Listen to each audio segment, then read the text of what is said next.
What's up, everyone? Welcome to Stat Chasing Week 13. If you have not watched this show before, this is where I go through some of the key stats that I think are important just to help lay a foundation for understanding what happened this past week and kind of functions as the foundation of my research for the week. Allows me to better incorporate all the information from everyone else over the course of the week. And the stats that I'll be looking at, kind of run through this quickly, is I'll be looking at a lot of stats from PFF, including yards per route run, targets per route run, routes, dropbacks, that sort of thing. Also looking at data from RotoViz, air yards, target share, targets, Josh Hermsmeyer's Whopper metric, which combines market share of air yards and market share of targets, average depth of target, or ADOT, also expected points, which is a metric that weights opportunities by the line of scrimmage. That's especially useful for running back workloads, I think. I'll also be using some of Ben Gretch's work, weighted targets per route run, which is a similar stat to Whopper, and then it uses both targets and air yards. It's also a similar stat to targets per route run, but it includes air yards. It's also a similar stat to yards per route run. It sort of swaps out yards per target for air yards.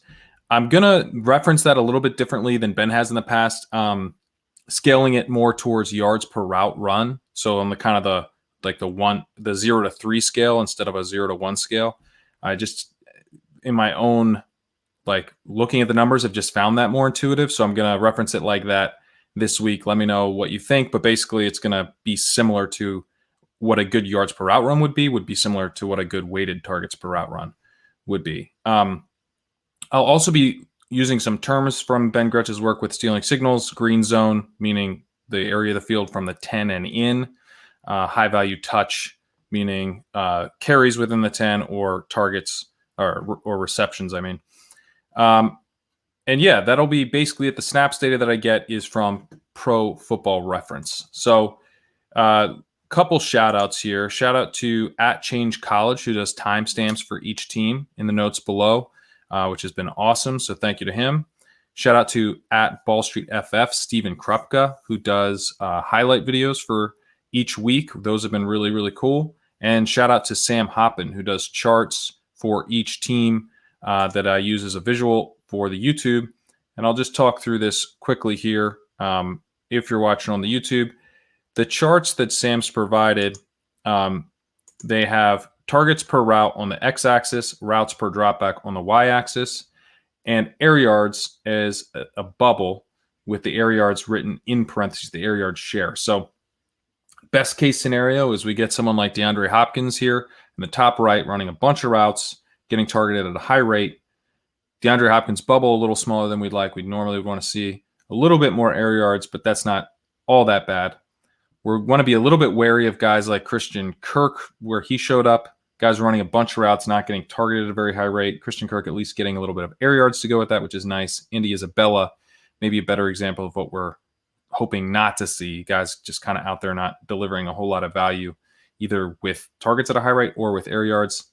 And the guys that can be interesting are the ones that are down here in this range, not getting a full slate of routes, but are getting targeted at a high rate or getting a bunch of air yards. Dan Arnold would be maybe an example of that, although ran just 8 routes this week, as we'll get to, so not really kind of a fake example of that. But no one here on the Cardinals this week really falls into that area. But that's tends to be a pretty interesting part of the graph, particularly with guys who might see bigger roles in the future, rookies, breakout players, those type of guys. I like to see them getting the targets, getting the air yards, and then hopefully their role increases within the offense. But yeah, let's jump into it, starting with the Cardinals backfield. Kenyon Drake led the way here with expected points, 13.6 expected points, pretty solid workload, not ideal, but not terrible. He did get 3 green zone carries and scored a touchdown there, but he only had 45% of the snaps, did not lead in snaps. We had a 55-45 split last week as well, but it was flipped towards Drake. Now it flipped the other way this week. This was more of kind of an Edmonds type of script, so that makes sense. They've kind of a 1A, 1B situation. Going to see this probably flip back and forth. And although Chase Edmonds did lead in snaps with 58%, to Drake's 45%. He did not lead in terms of workload, 11.7 expected points to the 13.6 for Drake. And Chase Edmonds was pretty inefficient on the day, leaving 5.4 points on the field, only had 2 for 15 through the air on 6 targets. Obviously, that's not ideal, did not convert his 1 green zone carry. So kind of tough here for Edmonds, but one thing that jumps out with these 2 running backs is Edmonds is running route on 70% of his snaps, Drake on just 55% of his. So you can see the clear difference here. Edmonds is much more of the receiving back when they're in these types of scripts. He's probably going to lead in snaps. At wide receiver, as I mentioned, DeAndre Hopkins had pretty good volume overall. He ran around on 100% of dropbacks. He had 35% of the targets, really nice. 26% of the air yards, a whopper of 0.71. So pretty strong day overall from DeAndre Hopkins in terms of the underlying volume, but a yards per target of just 4. So really, that's not going to do it. Only turned 13 targets into only 8 for 52. Did get in the end zone. Kind of the same DeAndre Hopkins role that we're used to, maybe on a little bit on the shallower side with a 5.1 average depth of target.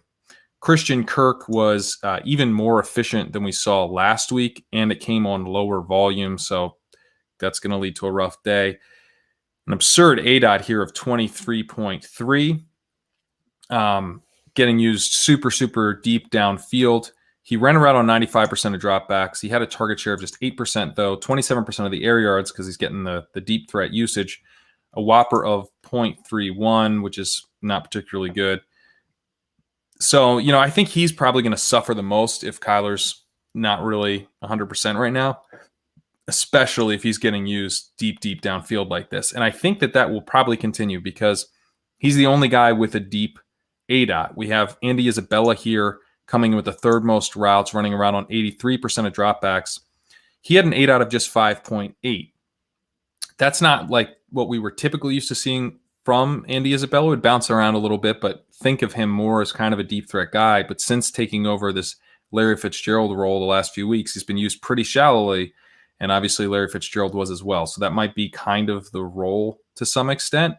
Either way, we just have a situation where Andy Isabella had an 8 out of 5.8. Again, Hopkins at 5.1. So Christian Kirk, the true deep threat, the only guy getting used more than 6 yards downfield here among the wide receivers. So kind of interesting usage and not necessarily in a good way.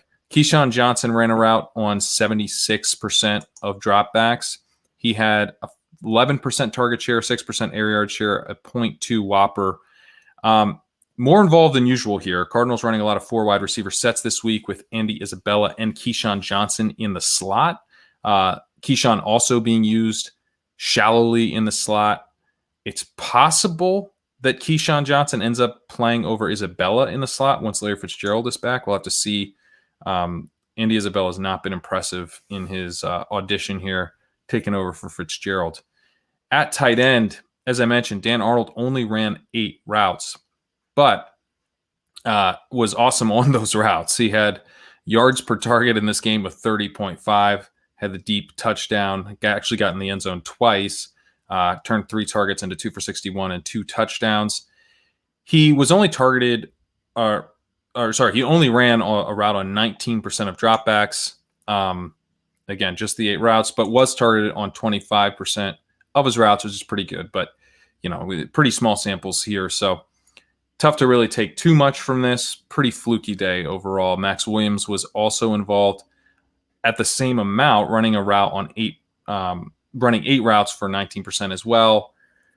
But yeah, kind of more goes to the usage here, the deployment, which was a lot of 4 wide receiver sets with a single back and a tight end not running a route. Only 16 tight end routes in total compared to like Keyshawn Johnson, who was last among the wide receivers. He ran 32 routes. Moving to Atlanta, we have Todd Gurley, who I think is probably being worked back a little bit slowly in terms of his usage, but kind of shaping up like a disaster for the playoff run for Todd Gurley owners. Todd Gurley had just 33% of the snaps in this game, expected points workload of just 6 points. It's really rough. Left 3 fantasy points on the field. Had 1 green zone carry. It was the only green zone carry for the offense. Did not convert it. So really rough day for Todd Gurley. Did get just 1 target. Turned that into 1 reception for 4 yards. So pretty rough stuff here. Ito Smith led the backfield actually in snaps with 36% of the snaps, and he led the backfield in expected points with 7.7 expected points. Also inefficient, leaving 3.3 points on the field. Not good stuff for him. He's been more involved than we expect recently. This is probably somewhat game script dependent with Smith running a route on 63% of his snaps. He's kind of the clear passing game specialist, so that could have played into it a bit. But overall, this is just kind of looking gross. Smith, I believe, sustained an injury at the end of the game, so keep an eye on him. Brian Hill was really not that involved at all, only had 16% of the snaps, 2.4 expected points, didn't play all that well. So, assuming that Smith goes next week, this is, I think, a situation to avoid. And even if he doesn't, it's maybe you can take a chance on Gurley, but it's going to be pretty gross. At wide receiver, you see on the chart here, this is pretty good stuff for the top 3 wide receivers. Calvin Ridley, in a way, kind of swapped roles with what we're typically used to seeing Julio's role being.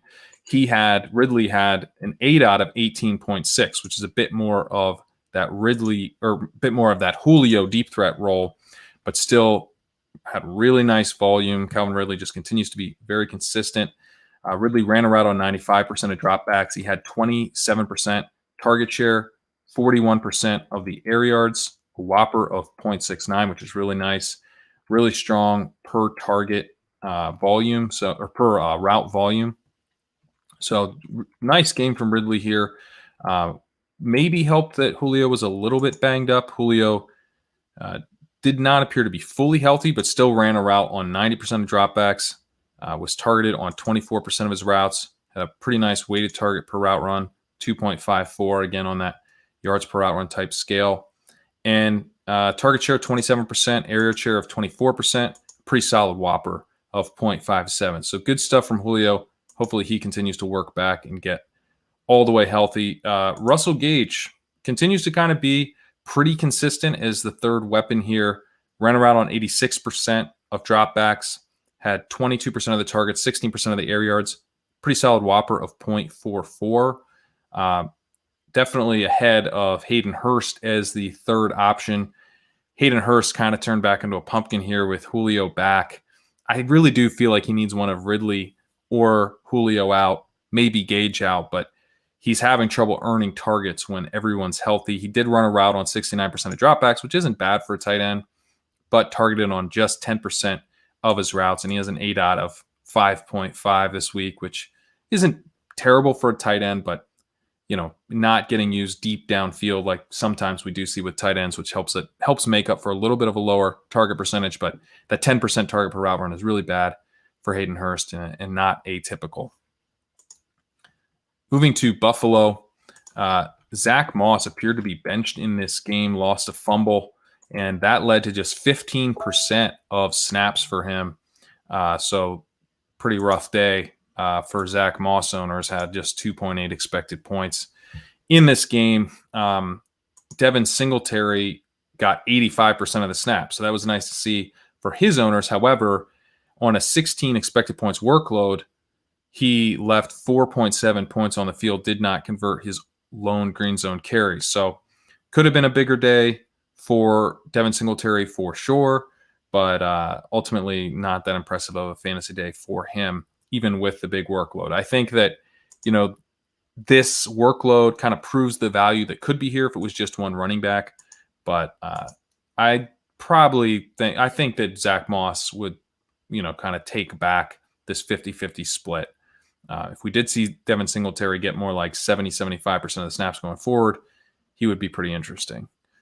Moving to wide receiver, Stephon Diggs had a wide receiver 1 volume this week. Pretty strong underlying volume, but just did not get in the end zone.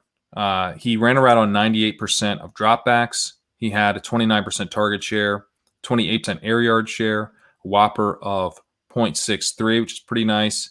So all of that's great. Got 11 targets, but did not score. And basically, it feels like everyone else did score, including Cole Beasley, who ran a route on 79% of dropbacks. He was targeted on 32% of his routes, really heavily involved on a per route basis. Weighted target per route run of 3.27, which is super strong. Whopper, which, is just the total slice, doesn't factor in that he wasn't even on the field the whole time, of 0.71, which led the team. So really heavily involved with 29% of the targets, 39% of the air yards. He also got 11 targets, same as Diggs, but he had more air yards, 114 to 83 for Diggs, had 9 for 130 and a touchdown. Gabriel Davis also got in the end zone. He ran more routes than Beasley, is kind of that locked-in wide receiver 2. He ran a route on 98% of dropbacks, but had just 11% of the targets and 20% of the air yards, a whopper of 0.3. Not very strong. You see him over here on the chart, kind of over here on the right. So overall, it's kind of a weak day for Gabriel Davis, but he had a 13.6 yards per target, which kind of helped save his day. He got in the end zone, so 3 for 68 and a score on 4 targets. But I do think that little bit overinflated box score production given the underlying volume for Gabriel Davis. And this has been something he struggled with a little bit, not earning targets certainly nearly as much as John Brown did in this role. And Cole Beasley tends to feast a little bit when Gabriel Davis is out there instead of Brown. I think that helps Cole Beasley's outlook a bit. Isaiah McKenzie stole a touchdown in this game, but ran around on just 16% of dropbacks. Not really anyone you need to be concerned about. Dawson Knox also had a touchdown in this game, and he ran a route on 67% of dropbacks, which is pretty good for a tight end. Certainly, worth knowing. Did not get targets at a high rate, just 14% targets per route run, and 8 out of just 2. So not very impressive stuff there. 11% of the targets, just 3% of the air yards. So certainly, not all that excited about Dawson Knox, but with Tyler Kroft having been out the last couple of weeks, if he misses again, I think you have worse dart throws than Dawson Knox. Always can kind of throw into a stack or that type of thing. I think he's viable in that type of play. Moving to Chicago, David Montgomery, pretty nice game for David Montgomery, and he's had a couple nice games now back to back. Had 52 snaps for 75% of the snaps, which is kind of what we expect for David Montgomery. Going to dominate those backfield snaps, but he didn't actually really dominate the backfield workload. He had 15.5 expected points, which isn't terrible, but I would say less than I would have expected given that he dominated the snaps. He did lose 13.5 expected points to Cordarrelle Patterson. Each of them got a green zone carry. Each of them scored that carry. David Montgomery overall did play really efficiently, which is not something we're typically used to from him. He did get in the end zone again from outside the green zone. Overall, he had 17 for 72 and 2 on the ground. He also had 4 targets for 4 for 39 through the air. So, definitely can't really dog David Montgomery too much. I'm someone who's sort of skeptical of David Montgomery as a talent, but he has had a nice little run here. I would say be careful buying in too much because the workload hasn't actually really been there. He's kind of getting there on efficiency. So it's sort of the opposite red flag that we're used to do with David Montgomery, where we assume the workload will be there and he probably won't be that efficient on it. The workload's actually been a little bit smaller than you might think given the production, but the efficiency has been there. Either way, I'm still going to remain a little bit skeptical of David Montgomery. Certainly changed my opinion a little bit, but not massively. Patterson, as I mentioned, did have the 13.5 expected points and played efficiently on that, or played right at efficiency, did score, had 10 for 59 and a touchdown as a rusher. Ryan Nall, not involved, just had 2 snaps.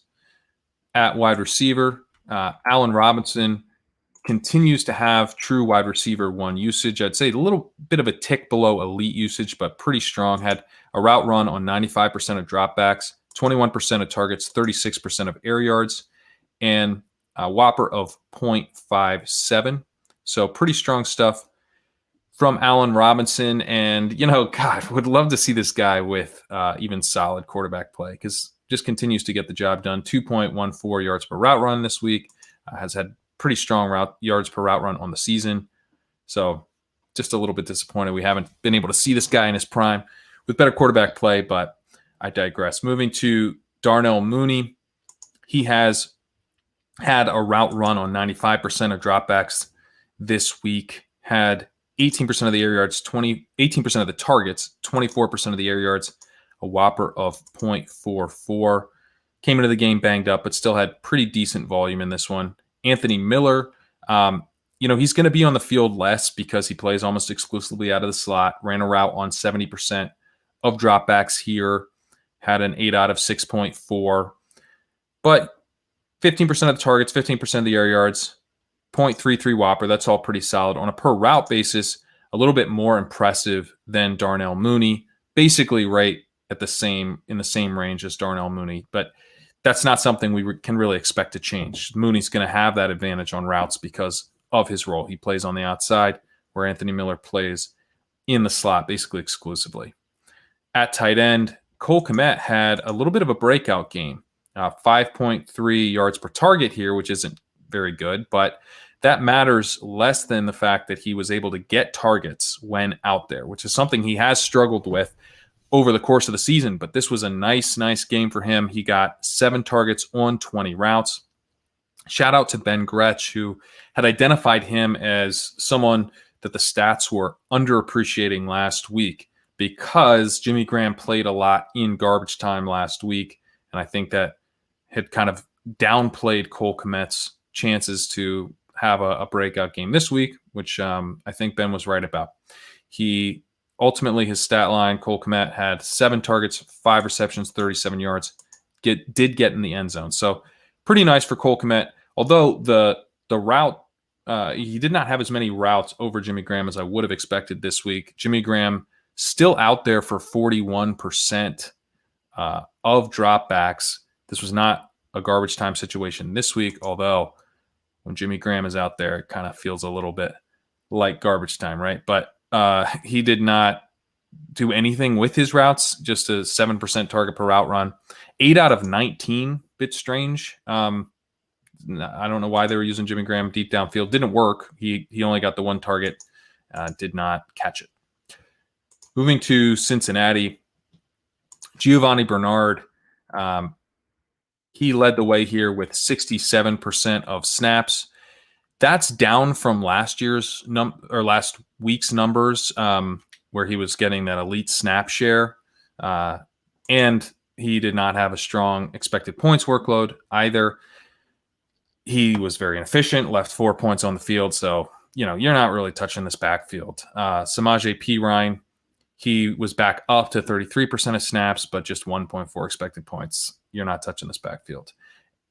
You're probably not really touching these wide receivers either. Tyler Boyd, he did actually have a really strong game on a per route basis, but was ejected from the game, which obviously really hurts. He just had 1 reception in the game, was a 72-yard touchdown, but he, did get 4 targets on 13 routes. So Allen was really looking for him, targeted on 31% of his routes, had an 8 out of 15.2, 15% of the targets, 38% of the air yards, again, out there on just 13 routes. So on a per target or per route basis, weighted target per route run of 3.62, which is elite.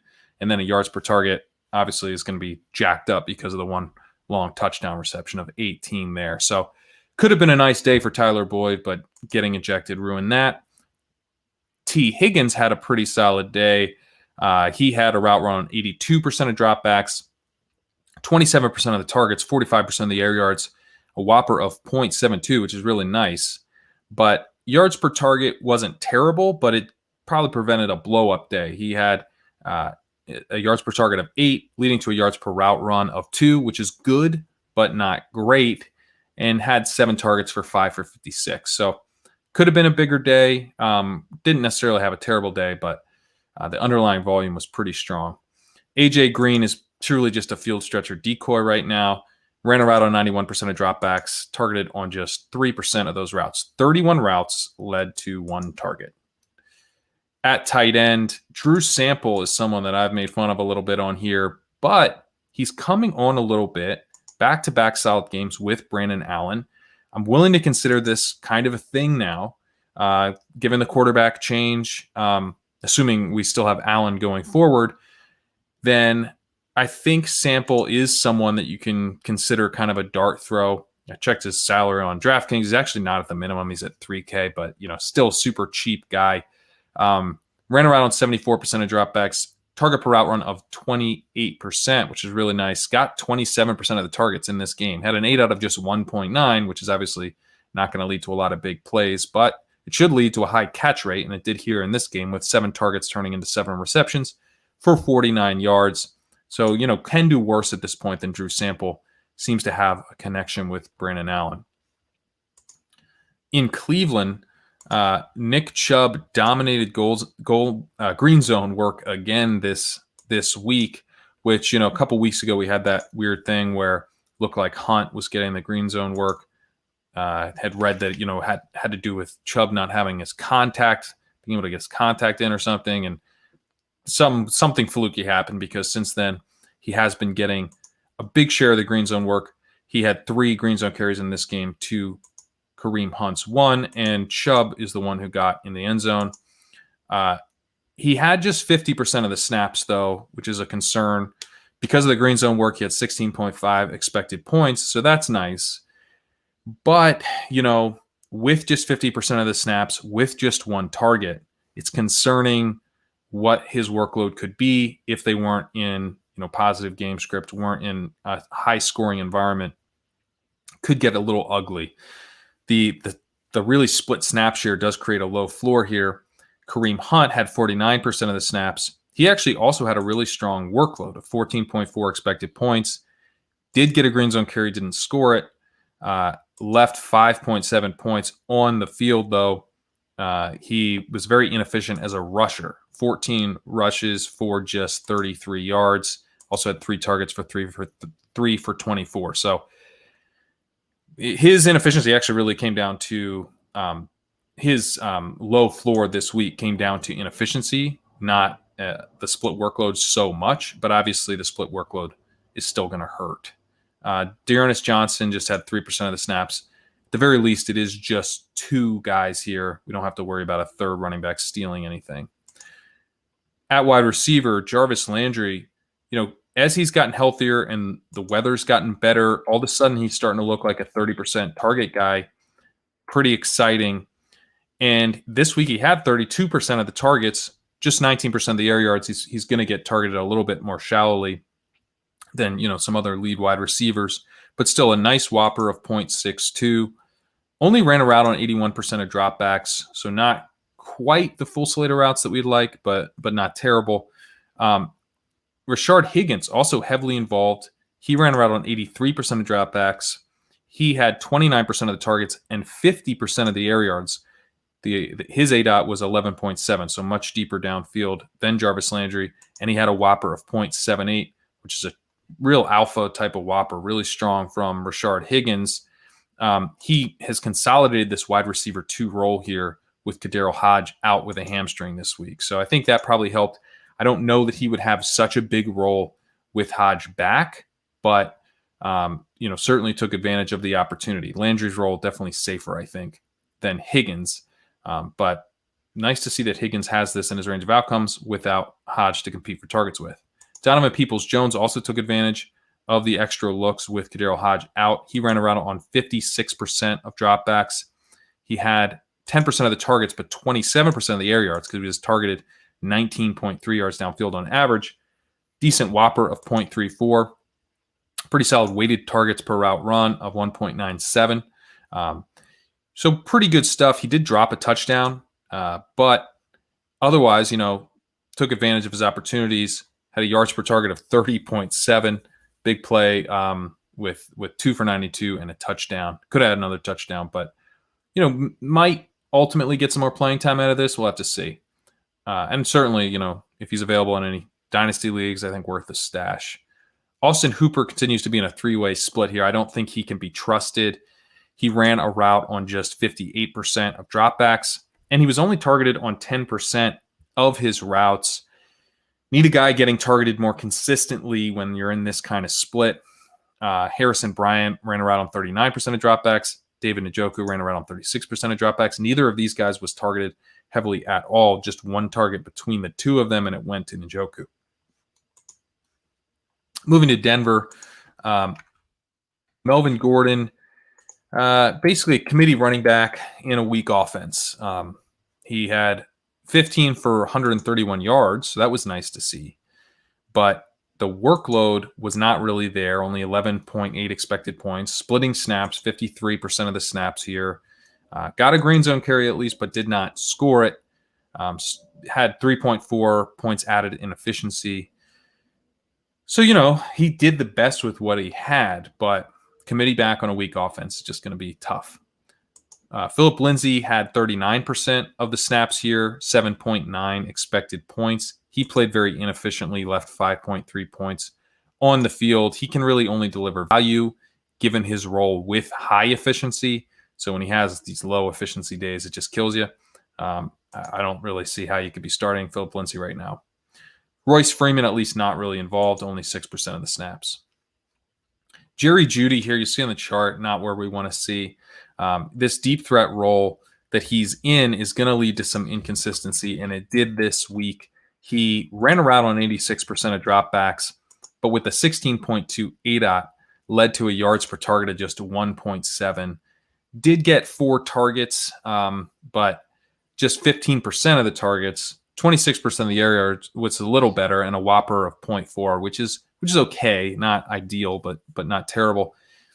Tim Patrick, he ran around 97% of dropbacks. At one point, it looked to be like he was getting phased out of the offense a little bit, but now it looks like maybe the wide receiver one here, at least in terms of the routes run. He had 15% of the targets as well, 14% of the air yards, a whopper of 0.32, much weaker per route volume than Jerry Jeudy, but played really efficiently on a per target basis with 11 yards per target. That's not something we want to chase. We want to chase the underlying volume, not that per target efficiency. But, 4 targets for 4 receptions, 44 yards, and 2 touchdowns. Nice game for Tim Patrick.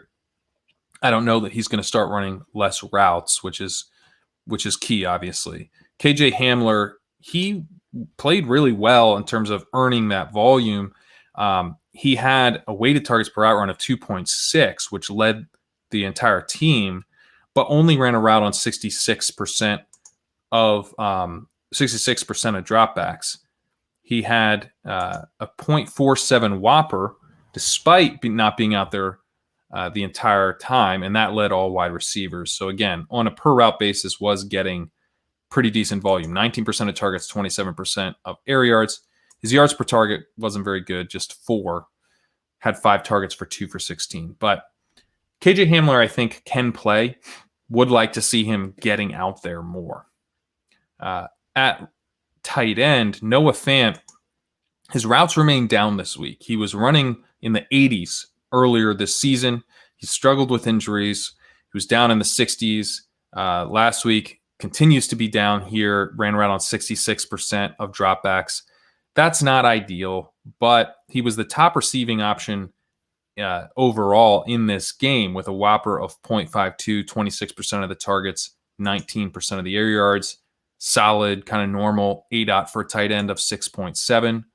Played efficiently on his targets, 11.4 yards per target, turning 7 targets into 457. So good game for Noah Fant overall.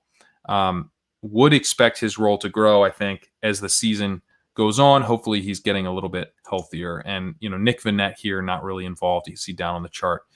Targeted somewhat given his limited routes, but not really a tight end split here. Just I think Fant kind of working back to full speed. At Detroit, Kerrane Johnson, saw his snap share fall slightly actually in his first game without Matt Patricia. Not what I would have expected. You kind of assume that Patricia is the donkey playing Adrian Peterson, not Darrell Bevell, but Darrell Bevell was the offensive coordinator. So there was real question about what we would see between Adrian Peterson and Kerrane Johnson. DeAndre Swift, once they're all healthy. Well, this was not necessarily a great sign for that because Adrian Peterson played 47% of the snaps. Kerrane Johnson played 44% of the snaps. And Adrian Peterson got the workload. He had 13.8 expected points to just 5.8 for Kerrane Johnson. Adrian Peterson had 4 green zone carries. Kerrane Johnson had just 1. Adrian Peterson scoring both rushing touchdowns in this game. Had 16 for 57 and 2 touchdowns on the ground. Kerrane Johnson just 3 rushing attempts for 3 rushing yards. So, this was not great for, who cares for Kerrane Johnson? But, looking ahead to assuming we get DeAndre Swift, and I do hope that we don't have any issues here with his concussion. He seems to be struggling to get back on the field, and there's some concerning reports about what's going on with him. So that's obviously the biggest red flag. But when he gets back, I guess maybe it doesn't matter too much, but it just seems like a bad sign if you're giving work to Adrian Peterson over Kerrane Johnson. Might mean that Adrian Peterson gets work over DeAndre Swift, or that it's just kind of more of a split than we want. So hoping that eventually we get strong usage from DeAndre Swift, but we're running out of time a little bit. Moving to wide receiver, Marvin Jones had elite volume in this game and actually had pretty decent per target efficiency as well. Not a very Marvin Jones setup here where we kind of had a nice game. You look on the chart here, it's everything I said we want. It's a bunch of routes, ran a route on 98% of dropbacks. It's a high target per route run, target on 28% of his routes, which is really nice just in a vacuum. And then when you consider his 8 out of 19.5, that's an extremely strong target per route run. Weighted targets per route run on the yards per route run scale of 3.67, which is elite. Really, really strong. Whopper of 0.74, which, that is a true wide receiver 1 elite Whopper. Yards per target of 9.7, which is good. It's not it's kind of where you want. So overall, you can't really complain about what Marvin Jones did here. Turned 12 targets into 8 for 116 yards and a touchdown. I think this is probably, a ceiling game for Marvin Jones. That seems safe to say, and therefore probably a ceiling game for this Lions offense without Kenny Golladay, because a lot of what this offense does is they're able to, by having someone in that Golladay role and succeed in that high volume, deep threat role, that opens up everything else they want to do. They haven't really been able to do that with Golladay out. Marvin Jones, kind of shook off some of the dust, went out there, did his best Kenny Golladay impression. I think that helped everybody in the offense, kind of helped the offense be what it wanted to be this week. You had some other kind of usage that is worth mentioning. Mohamed Sanu ran a route on 61% of dropbacks. He has kind of progressed in his usage. He was filling in for Danny Amendola last week. We thought we might get Jamal Agnew in that role, but we got Mohamed Sanu playing out of the slot. But this week, playing out wide, looks to be kind of the wide receiver 2 with Golladay out. But he's splitting some of those snaps, some of those routes with Quintez Cephas, who's also running out wide and also running as a deep threat. He had an 8 out of 24.5. Mohamed Sanu was at 13.5. So both of them kind of operating as deeper targeted outside wide receivers this week. Cephas, it's kind of strange that he's been used that way because he is pretty slow at like 4.740, but played pretty decently. Got weighted targets per out run of 2.63, which is nice. Yards per out run of 3.15, which is even better because he had a yards per target in this game of 21. So he was really good when targeted. Turned 4 targets into 2 for 63 and a touchdown. Jamal Agnew, not really involved, just 25% of the routes in this game. TJ Hawkinson, he had 75% routes run, which is really nice. I think he probably benefited from the offense just kind of functioning better, functioning the way it's supposed to, opening up things underneath. And he was targeted on 27% of his routes, had 22% of the targets, 16% of the air yards, a pretty solid Whopper for a tight end of 0.44, strong weighted target per route run of 2.7, strong yards per route run of 2.55, had 7 for 84 here on 9 targets. So really nice game for TJ Hawkinson. I think the biggest thing for Hawkinson, given that we're pretty confident he's good, is that he was up above 70% in routes run again this week. This was the case last week and this week. Did lose a touchdown to Jesse James here, which stunk, but there are now signs of a late season breakout here. And at the very least, I think I'll probably have a decent amount of TJ Hockenson in 2021 because things are starting to look a little bit more bullish. This is an offense that struggled at times. Obviously, we've had coaching issues. So I'm excited about what we've seen over TJ Hockenson for the last 2 weeks. Hopefully it continues. Moving to Green Bay. Aaron Jones had a stronger lead in snaps than we've seen recently. He got there this week on a 77-yard run, but the snap counts were promising. He had 66% of the snaps. He only had a workload of 10.8 expected points, which isn't good. That's kind of a borderline like backup level workload. So that was bad. He did lead 2-1 in the expected points. So part of it was just that there wasn't a lot of value in this backfield. Only 5.1 expected points for Jamal Williams as well. So just a bit over 16, expected points in this entire backfield. Aaron Jones added 13 points to his expected points workload with the big play, 15 rush attempts for 130 yards and a touchdown. So did deliver value, but this is, a bit of a concern. It's kind of a good news, bad news situation where it was nice to see him get that 2-1 lead in snaps, 66% to 34% for Jamal Williams this week, and the 2-1 lead in expected points, but the total backfield value wasn't very high. And that's actually something we've seen now for several weeks in a row where the backfield value is just not what we expect, not what we're used to seeing from Green Bay. If that changes, then all of a sudden Aaron Jones is set up to have a big week. It's just that the backfield value just hasn't been there recently. Davante Adams, look at him on the chart. Good God. He had, just absurd volume this week. His volume continues to be absurd.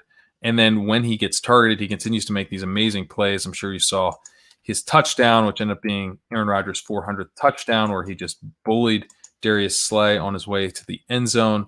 He ran a route here on 94% of dropbacks, targeted on 35% of his routes, 12 targets on 34 routes. Ridiculous. 38% of the targets, 28% of the air yards, an elite whopper of 0.76. Ridiculous weighted targets per route run here, 3.35 yards per target, 10.1. So his yards per route run was 3.56. Elite. The guy is just crushing right now. He's got this 8 out of 8.5, which allows for some big plays, but this also means he's just going to get peppered with targets.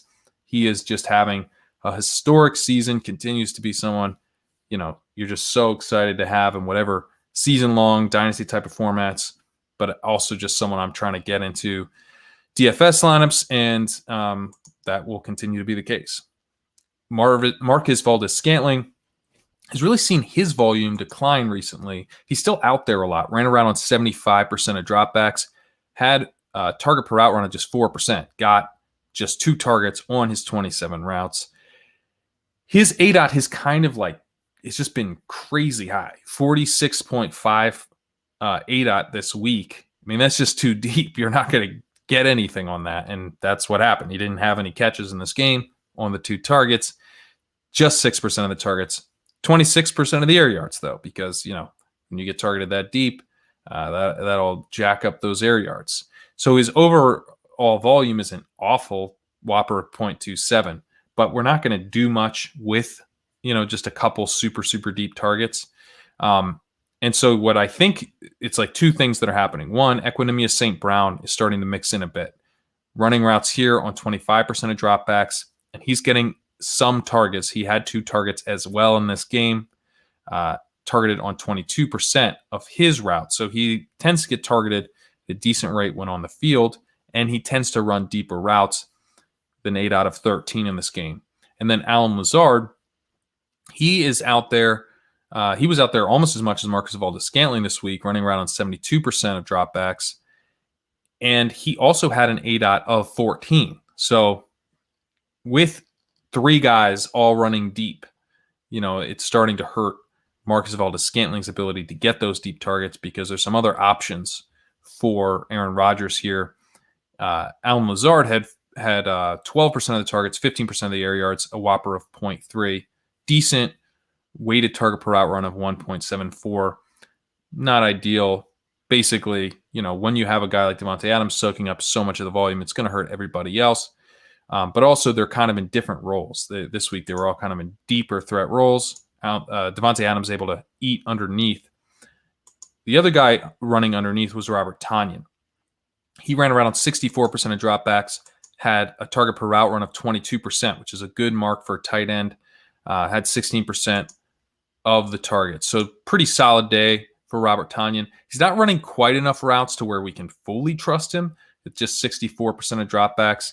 If he was up there in the 70s, it'd be a lot nicer considering that there are a lot of other guys who can get targets and a true alpha in Davante Adams, but also not so few routes that he is like really, really shaky. So he's going to be frustrating. He's going to be pretty volatile, but I do think, he's in play. Moving to Houston, Duke Johnson here led the backfield in expected points, but he did not actually lead the backfield in snaps. David Johnson had 56% of the snaps to 53% for Duke Johnson, but Duke Johnson led the way with 10.6 expected points to 7.7 for David. They both got one green zone carry. David Johnson scored his as a result. David Johnson was efficient on the day, and Duke Johnson was not, but, not taking too much away from that. What we see here with Duke Johnson is that he ran around on 79% of his snaps. He's definitely kind of the more passing down back. But in either case, I think this is looking like a bit of a committee right now. Probably closer to that 50-50 split going forward than it was to, David Johnson having a clear lead like he did early in the season. Kind of a 1A, 1B type of situation. And it may come down a bit to game script since Duke Johnson was leading the way on routes in this game. 56% route run compared to 46% for David Johnson. Brandon Cooks had wide receiver 1 volume on a per route basis in this game, but could have had a bigger day. One, he left the game with an apparent head injury, but luckily returned, did not suffer concussion after all. And that limited his routes run a bit. Ran around on 83% of dropbacks here on a per route basis, pretty solid volume of 2.21 weighted target per route run. But, that hurt for sure. Ended up with a whopper of 0.51, 22% of the targets, 27% of the air yards. Kiki QT had a really nice game. He, played super efficiently, delivering 8 for 141 on 9 targets, but the underlying volume was there as well.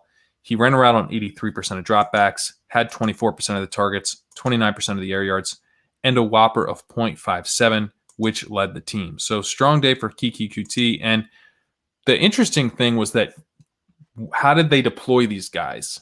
Well, Kiki QT did play out of the slot, but he was also used somewhat on the outside. So when they weren't in 3 wide receiver sets, it looks like he was out there a decent amount. And that was obviously pretty key for boosting his role beyond kind of the Randall Cobb role, which was a legitimate concern. We weren't sure if he was just going to be slotting in as kind of the Randall Cobb role, or if he had additional upside beyond that. He did. He was able to play a bit more out there for 83% of dropbacks. Chad Hansen was actually out there the most. He had a route run on 94% of dropbacks, 19% of the targets, 28% of the air yards, used deep. All these guys were used deep, actually. Chad Hansen had a 8 out of 15.9. Cooks had 13.1. QT at 12.7. So they're all used pretty deep downfield. Hansen ended up with a pretty solid whopper of 0.48, but still behind the main 2 guys. Yards per route run, though, of 2.24. So he had a nice game here of 5 for 101 on 7 targets. So Chad Hansen ended up being that third guy. Weren't sure if it was going to be Steven Mitchell. Weren't sure if it was going to be Isaiah Coulter. Ended up being Chad Hansen. I kind of just played QT and wasn't – I had no idea who it was going to be, and I'm glad I just admitted that because I never would have guessed it would have been Chad Hansen. At tight end, kind of the same story with Jordan Akins. Ben and I talked about this on our show. chasing signals on Friday, which will be back again this Friday at 4.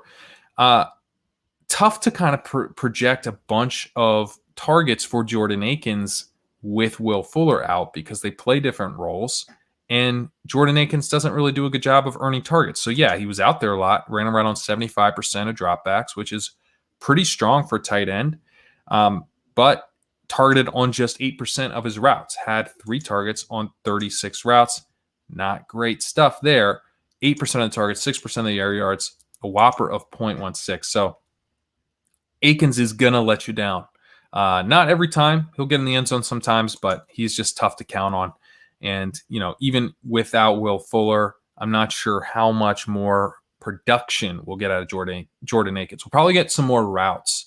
We'll probably see them wanting to use him a bit more than they have in the past, but I don't know if it's always going to end up leading to stuff in the box score. I'll also say Cahill Waring, he's starting to see a little bit of playing time. Ran 6 routes here. Did get targeted just once, though. So in the deeper tight end premium dynasty stuff, probably should be owned at this point. Moving to Indy, we have some weird usage here at running back. I don't want to rain on the Jonathan Taylor parade because he was kind of the bright spot of my DFS selection. I ended up playing a lot of him, which was nice. Not the best week overall, but I did have a lot of Jonathan Taylor at least. But there's some concerning stuff here when you look at the numbers. First of all, only had 48% of the snaps, which isn't great. And then we also have no short yardage usage for Jonathan Taylor.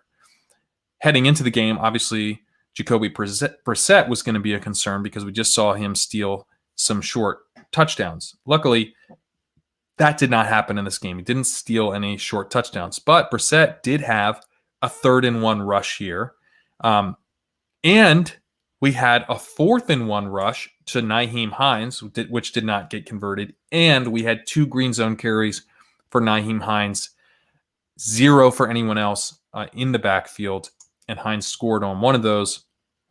So not what we want to see here with this short yardage stuff. It's not just the green zone work, which Taylor did not get, but he also lost short yardage work to Brissett, which you also know can lead to losing green zone work in the future because we've seen Brissett steal those touchdowns when Taylor was out. And the overall workload here for Taylor was not bad, 15.4 expected points. But if we can't tack on that green zone usage, he's going to be a little bit capped there.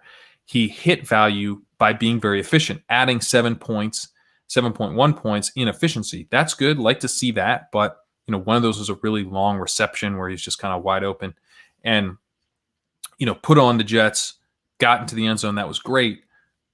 But overall, this just actually wasn't the type of game I thought we might get for Jonathan Taylor.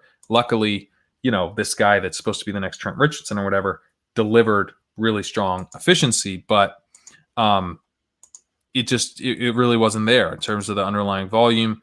Nyheim Hines, he had 33% of the snaps. He had 9 expected points, kind of a backup level type of workload. And he was kind of in a backup level snap share as well. Not a 2-to-1 snap share because Jordan Wilkins also mixed in here, which is not something we need. Jordan Wilkins getting 19% of the snaps. He had 5.5 expected points, did not play efficiently, leaving 1.7 points on the field. So this is going to suck, when Jordan Wilkins is stealing 5 carries away, Brissett stealing a short situation. Who cares about that 3rd-and-1 really? But, kind of extrapolate that out to what it could mean for goal line work, and it's a bit scary. So overall, this backfield kind of looking like a mess going forward. I think kind of a fake breakout game for Jonathan Taylor. Certainly nice to see. His owners will take it, but not something I'm really excited about as we move forward. Looking at the wide receivers, Michael Pittman, definitely a full-time player here. They want this guy to break out, but didn't get the volume here. Does not really seem to have a connection with Phillip Rivers. And honestly, was kind of a borderline 2nd-round pick, not someone that I was very excited about entering the league. I kind of updated my prior bit, got a bit more excited about him as he got more and more in the field. because when these guys start earning playing time, can't ignore that. But at the same time, now he's having a hard time getting targets. And that's something, if you listen to this show before, I really do think that's a skill. It's not entirely a skill. It comes down somewhat to scheme, comes down obviously the quarterback. There's some other things that play into it. But getting those targets in the first place is partly on the player. And you see it with examples like J.J. Arcega-Whiteside, where it's like the dude could not get targeted last year, and now he's on track to be out of the league. So I think there's some real signal in whether or not the guy can get targeted. Pittman has had on the season a weighted target per route run of 1.53, yards per route run of 1.43. So not god awful, but a little bit disappointing.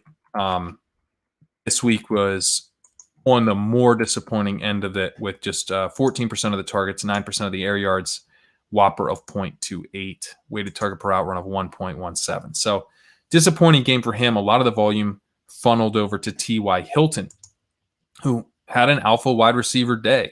Awesome underlying numbers here. He had a route run on 82%, or route run of 87% of dropbacks, targeted on 30% of those routes with 31% of the targets, 53% of the air yards, an elite whopper of 0.84, an elite weighted target per route run of 3.01, was efficient on his targets with 11 yards per target, turning 11 targets into 8 for 110 and a touchdown. So, T.Y. Hilton is someone that I've dogged a lot, but strong game. Can't take that away from him here. Zach Pascal, unplayable right now, but he's probably going to ruin someone else's day. One of the reasons why I'm not really going to, ever play T.Y. Hilton to close the season here, because he's involved enough running enough routes, and he has been targeted at times to where you can imagine how he'd kill someone else's day pretty easily. In this game, ran around on 82% of dropbacks, had just 3% of the targets, 4% of the air yards, though. At tight end, man, this is getting frustrating here. Look at this jumbled up mix down here on the chart. It looks gross. It was gross. Trey Burton, he only ran around 42% of dropbacks in this game. He was targeted on 19% of his routes, which is solid for tight end, but just not out there enough. Mo Alley-Cox, Mo Alley-Cox can play too. I don't have really anything against the Colts for playing Mo Alley-Cox. I think he's probably pretty good. I think Trey Burton's good, but they're cannibalizing each other. Mo Alley-Cox ran a route on 53% of dropbacks, targeted on 20% of his routes. That's good. But, we need more routes for one of these guys. And frankly, we need Jack Doyle to go away. Jack Doyle ran a route on 29% of dropbacks. He was targeted on just 9% of his routes, got one target on his 11 routes. The other guys could have made more of those 11 routes. Just go away. Stop playing Jack Doyle. You have two really good tight ends, and you have one tight end who's totally dust. Stop playing the one who's dust. Seems pretty obvious, but I doubt it'll change. Moving to Jacksonville, James Robinson. James Robinson continues to have elite snap share. Did not have the same crazy snap share that he had last week, where he had 97% of the snaps. That's just never really going to happen, in more than just a handful of weeks for basically all running backs overall, a handful of weeks. Still, 85% of snaps is a lot, and he is helped by Dare Ogunbowale being in and Chris Thompson not being in. What happened last week was Dare Ogunbowale missed the game with a hand injury, and as a result, they still didn't play Devin Azigbo at all. And Azigbo had 0% of the snaps, so literally did not play in this game. He had like a few snaps last week, but with Ogunbowale in, they want to mix him in to some extent. Ogunbowale got 10 snaps, 14% of the snaps, 4.7 expected points. It's Ogunbowale, so he left 4 of the 4.7 on the field, did not convert a green zone carry. I think he is one of the biggest kind of waste of touches in the league, but, still, at least he's not getting many of those snaps. James Robinson had an elite workload of 22.1 expected points. He got 2 green zone carries. He got a green zone target. He scored on one of the 2 green zone carries, didn't score the target, but still played efficiently overall, rushing for 78 yards on 18 rush attempts, getting 6 and 30 through the air on 6 targets. So really good stuff for James Robinson. It's been nice to see that Mike Glennon can support at least, James Robinson. It's not that, the offense has been necessarily clicking, but it's been enough. It's been good enough to keep James Robinson rolling, which is really all we can hope for in a Mike Glennon offense. Keenan Cole did run a fair amount of routes this week with a route run on 79% of dropbacks, but it was really gross for Cole with a target share of 5%, area share of 3%, a whopper of 0.9, which is, again, gross stuff from him. DJ Shark, though, was back, and he took over from last week's wide receiver one, Keelan Cole, resumed his wide receiver one role, running a route, leading the team with a route run 91% of dropbacks. Deep threat role here for Shark, which is not unusual, but a little deeper than we'd like with an 8 out of 18.9, 17% of the targets, 38% of the air yards, whopper of 0.52, strong per target volume, 2.21 weighted target per route run. So decent stuff, but yards per target of 5.9, which is not good, leading to a yards per route run of 0.95, which is also not good. So 7 targets turned into 2 for 41. See him here on the chart, not getting targeted where we want in terms of the target per route run, but nice big air yards bubble. So, kind of hit or miss here for Shark. Good news, bad news situation, really. I think things could improve for him here, but it's just going to be hard to trust him because of Mike Glennon. Laviska Shenault, we got some kind of bad news here with Laviska. He did get that touchdown, but wasn't really thrown to him. It was thrown to Shark, and it bounced off a defender, bounced off Shark, bounced off defender, and then Laviska was able to haul it in for the touchdown. But obviously, about as fluky as it gets. And what we're seeing actually is that Colin Johnson is getting an audition on the outside. Johnson ran around 62% of dropbacks to Laviska's 32%. Laviska gets used somewhat in the slot, but Keelan Cole operates primarily out of the slot. And so that hurts Laviska's ability to get on the field. And now we've got Colin Johnson out there, not exactly as a full-time player, but getting close. And that's keeping Laviska's role really way down below where we want to see. So it's been tough for a Laviska fan like me because Colin Johnson has been pretty good. He had 15% of the targets here, 28% of the air yards. He had 2.28 yards per route run. That's good. So you can't really say, what are they doing? They have a guy who's also a rookie. They also drafted him in the 5th round. Obviously, they didn't spend the 2nd round pick on him, but they're like, hey, this guy's doing some stuff we like. They're playing him. I get it. At the same time, Laviska has a yards per route run in this game of 2.53.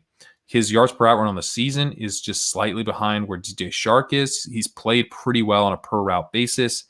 So it's been frustrating to see his role shrink. I would like to see him get on the field ahead of Keelan Cole. That seems kind of obvious, especially because Cole is actually a free agent in 2021. So as we look forward, maybe we'd like to see what they have in Laviska Shenault, although these coaches are probably all getting fired, so maybe they don't care. But as we look forward to 2021, I would say that Laviska is probably ultimately going to be the slot wide receiver here if Johnson continues to shine or continues to at least do well in his audition for a starting role on the outside. Maybe Laviska kind of continues to have a bit of an inside-outside role because I think he can play both positions. But this was not a very good week for Laviska despite the touchdown. At tight end, Tyler Eifert still running plenty of routes here. Ran around on 72% of dropbacks, but pretty, whatever. Target per route run of 18%.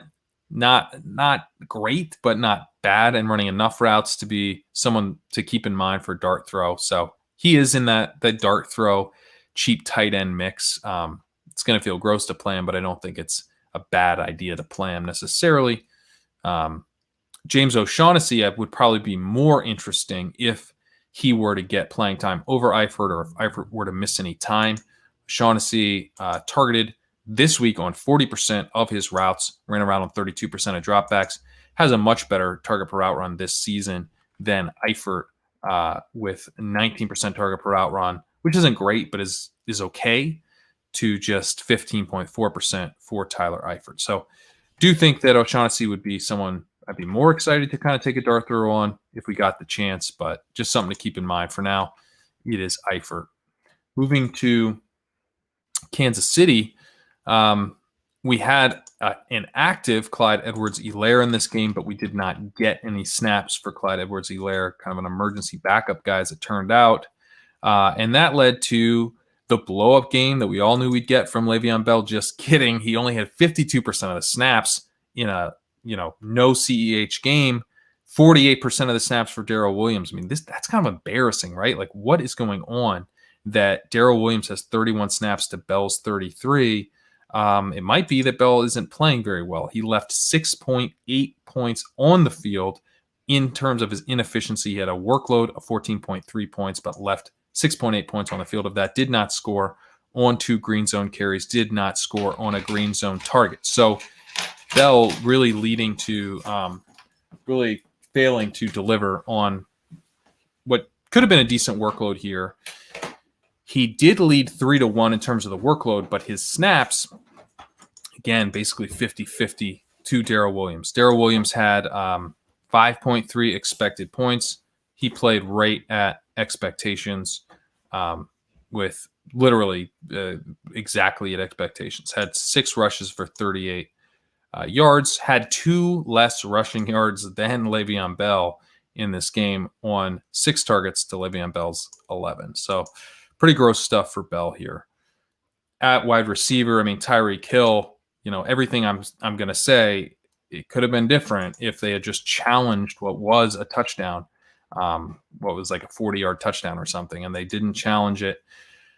Obviously frustrating for his owners. We needed him in a league, and definitely could have used that touchdown, but, it is what it is. We have Tyreek Hill running a route here on 95% of dropbacks, had 25% of the targets, 26% of the air yards, a whopper of 0.46, weighted target per route run of 2.21, all really solid, but the yards per target of 6.4 with that touchdown going as an incompletion. That'll hurt. 10 targets for 6 receptions and 58 yards. Sammy Watkins, he ran a route on 75% of dropbacks, but just targeted on 15% of his routes. Target share of 15%, air yard share of 12%. He had a whopper of 0.31. Kind of in this wide receiver 2 role. Didn't really do much with it, though. Demarcus Robinson still way out ahead of Hardman in routes, ran 29 routes to Hardman's 15. Hardman at least had per route volume that was pretty strong. He was targeted on 20% of his routes, had an 8 out of 17, so that's actually a pretty strong target per route run, given the high 8 out, a weighted target per route run of 2.47, which is good, but only converted 3 targets for 1 for 15. So not necessarily making a big statement to get more playing time. He probably won't in the near term anyway. Travis Kelce soaked up a ton of that volume. I think, a guy like Sammy Watkins with an 8 out of 7.5 is going to have trouble getting a bunch of volume when the tight end is going off.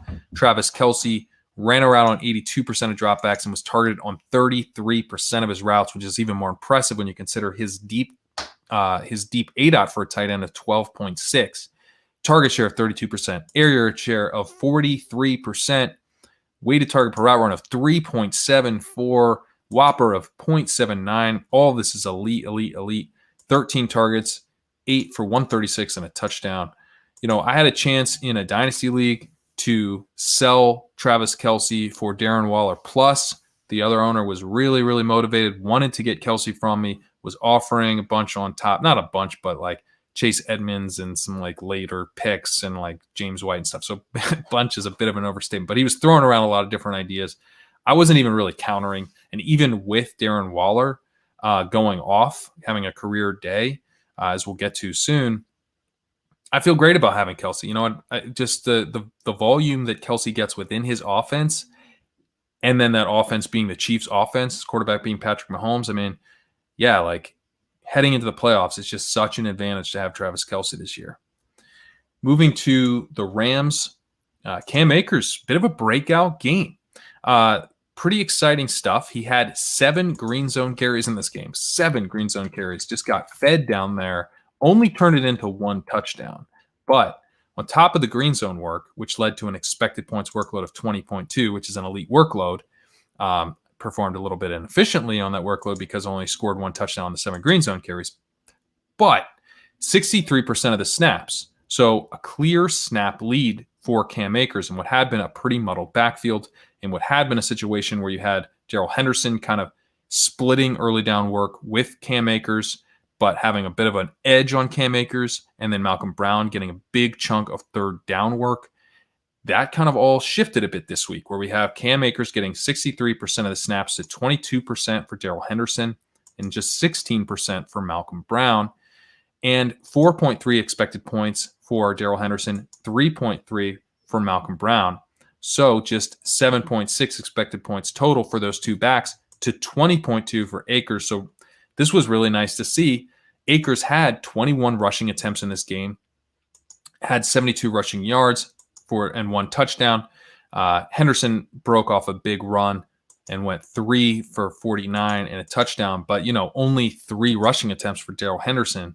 That's really good news for Cam Akers owners, and I'm a little bit excited about what we might get from Cam Akers down the stretch. I've been noting for weeks now that Cam Akers has been really strong in elusive rating, one of PFF's running back stats, and breakaway percentage, another one of PFF's running back stats, and the combined ability to break tackles or avoid tackles and add long runs. I mean, that's what you want from what else are you looking for from a rusher, right? Doesn't get tackled, adds long runs. It's all great. The one thing from Cam Akers is that obviously we know that Malcolm Brown is going to lead in terms of that third down role. He ran a route on 69% of his snaps. But also one thing that I've been noticing is that Darrell Henderson tends to run routes on a higher percentage of his snaps than Cam Akers. So Darrell Henderson was at 61% running route per snap.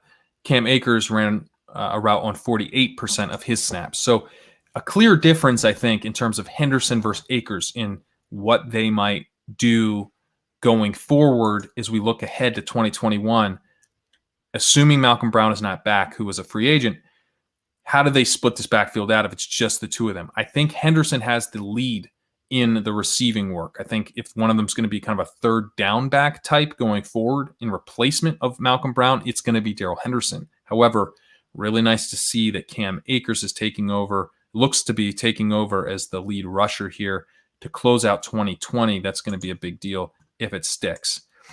Moving to wide receiver, Robert Woods, seeing a rotation at wide receiver here, but Robert Woods did lead in terms of routes among wide receivers. Robert Woods ran a route on 81% of dropbacks. He had 25% of the targets, 21% of the air yards, a whopper of 0.52. Decent stuff here. Cooper Kupp ran a route on just 69% of dropbacks, had 20% of the targets, 15% of the air yards, a whopper of 0.41, and was actually behind Woods on a per route basis as well. This was a stronger game for Woods than Kupp. No matter how you slice it, you see him on the chart here, almost where we want to see our wide receivers, but Cooper Kupp well below. One thing that was interesting here is that Van Jefferson kind of came back from the dead. I was basically ready to write him off because you were just seeing that Josh Reynolds looked to have really solidified the wide receiver 3 role here. Well, Van Jefferson came storming back this week and actually had more routes run than Josh Reynolds, 25 routes to 21 for Reynolds, 52% routes run per dropback for Van Jefferson. And wasn't terrible, had 11% of the targets, 17% of the air yards, whopper of 0.29, weighted target per route run of 1.45, which, not great. Yards per route run of 1.08, which is not good. But, hey, he's getting on the field. It looked like he had lost out completely to Josh Reynolds, and now he's making a second attempt to steal back that kind of wide receiver 3 role. I was going to say deep threat, but his ADOT was 5.8, so not really. Josh Reynolds continues to be the only guy who ever gets above 10 in terms of his ADOT in this offense. This week he was at 16, which is pretty high. Josh Reynolds usually right around 10 or 11, so getting used deeper downfield, really a true deep threat in this offense, and that might be why he wasn't targeted. Jared Goff not looking to go downfield. Josh Reynolds had just one target, turned it into 21-yard reception. Only ran a route on 44% of dropbacks, and again, basically he's got to be out of, you can't really mix him into anything until further notice. Van Jefferson, not someone I'd be willing to trust either. So it's really down to Woods and Kupp in terms of DFS or whatever else. Tyler Higbee started to see a little bit uptick on routes. And what we're starting to see, or at least what we saw this week anyway, is more 2 tight end sets. So 69% route run per dropback for Higbee, 67% for Gerald Everett. Everett was targeted at a slightly higher rate. Everett had a target on 22% of his routes, just for 18 for Tyler Higbee.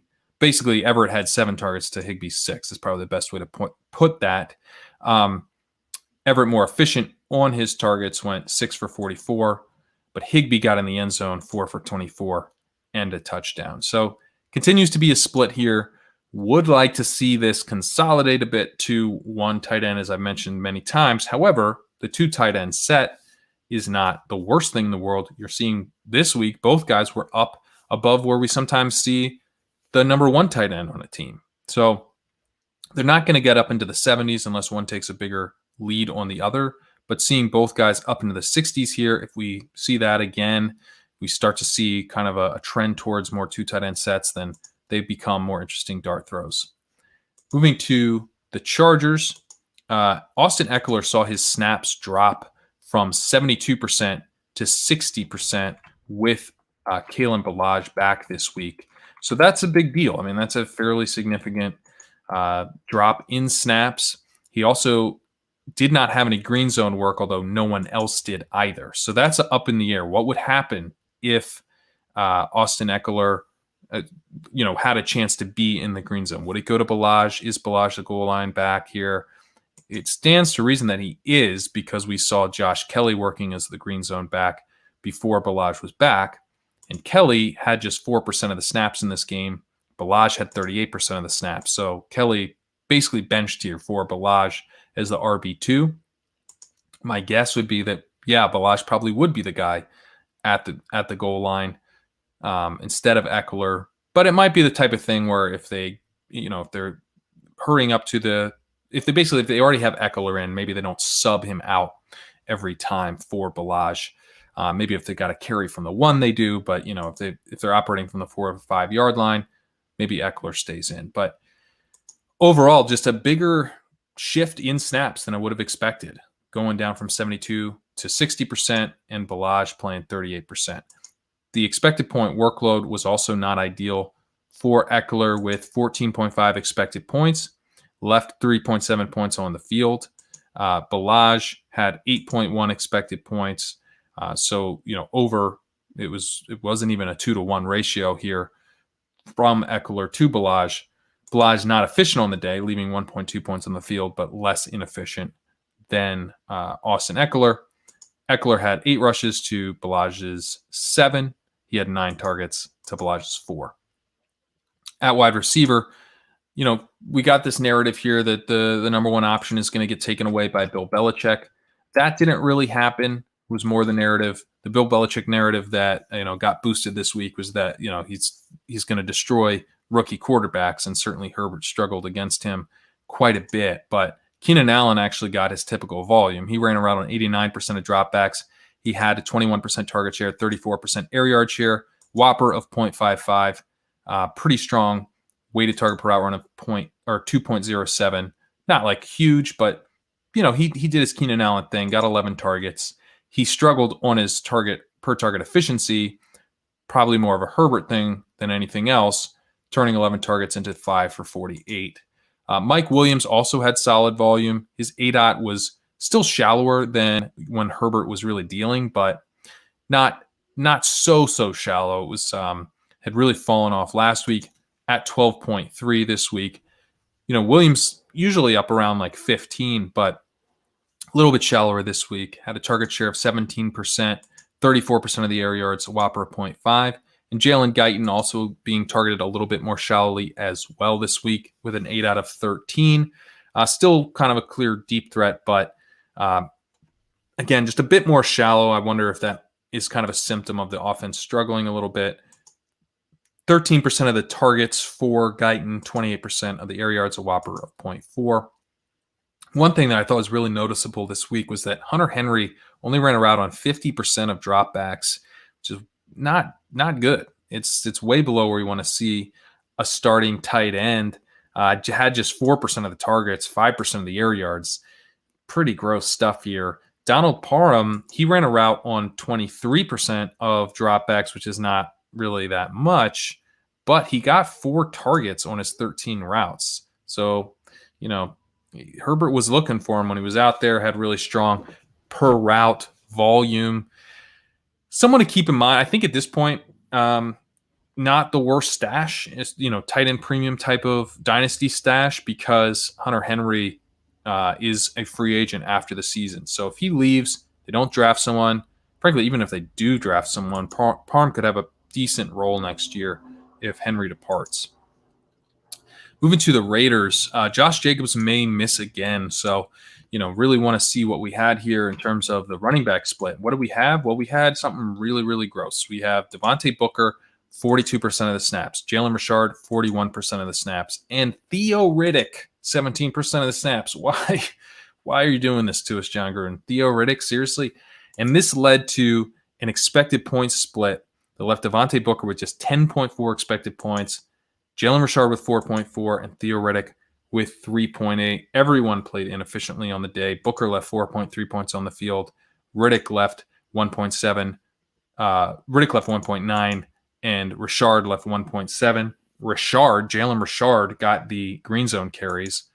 2 green zone carries went to Richard. So really gross stuff. Richard was kind of like he was sort of in his typical Richard role in a way. He ran a route on 50% of his snaps. The other guys were not running routes so often, which is especially like, why is Theo Riddick out there if he's not really running that many routes? That's especially confusing. But anyway, just kind of a gross split here. I would not go back to Booker. I just wouldn't do it. I think, could it work out better? They were trailing the game against the Jets. They almost lost. They should have lost to the Jets. So could come down to that, maybe in the right game script. Booker smashes if Jacobs misses. I guess maybe if he comes in, maybe he's supposed to be like super low owned this week, and Jacobs is ruled out. But God, it feels gross thinking about going back to Devontae Booker. Nelson Aguilar here got a bunch of volume. He had a route run on just 76% of dropbacks. But so consider that. He wasn't really out there for a full slate of routes. You see here on the chart below this dotted line threshold here, which is kind of just a rough threshold to where we want to see guys. And he's below that line. With that in mind, he had 24% of the targets and 43% of the air yards and a whopper of 0.66. So he's getting like wide receiver 1 volume, not out there for all the routes. So that was impressive.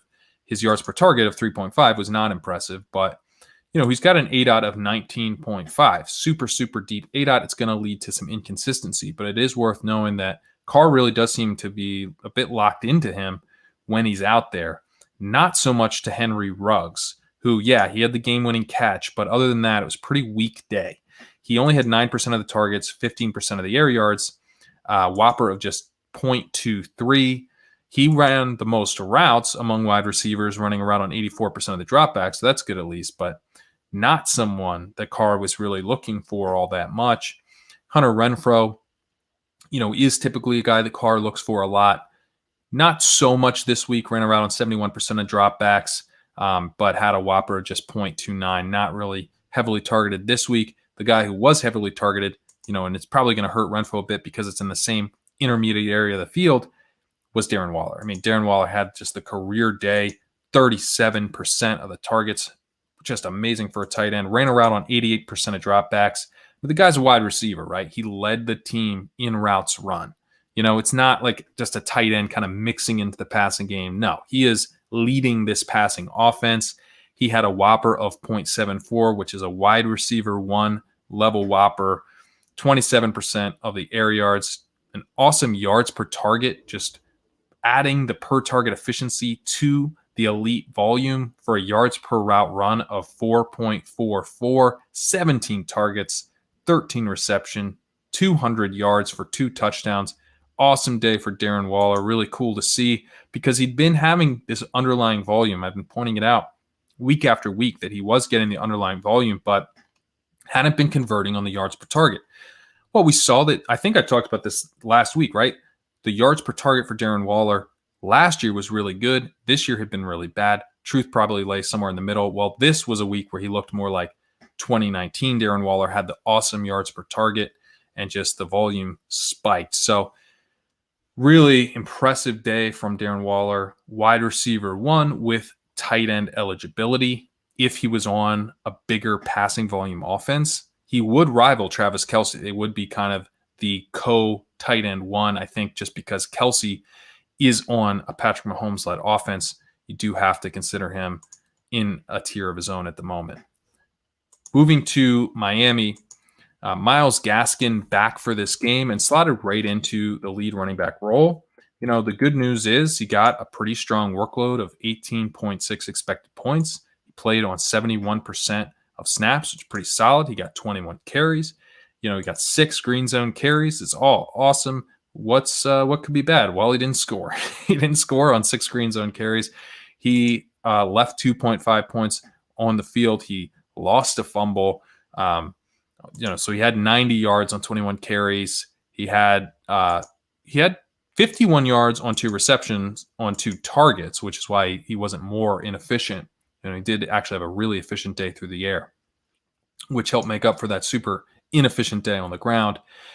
What's going to happen going forward? Is he going to lose some green zone work? I think maybe he could.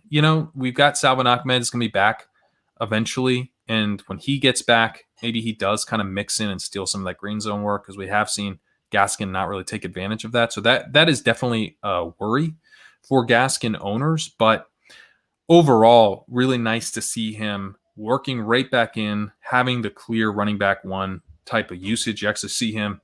You see him on the chart running a fair amount of routes. I mean, it was all pretty good, but just it continues to be the frustration of him getting in the end zone.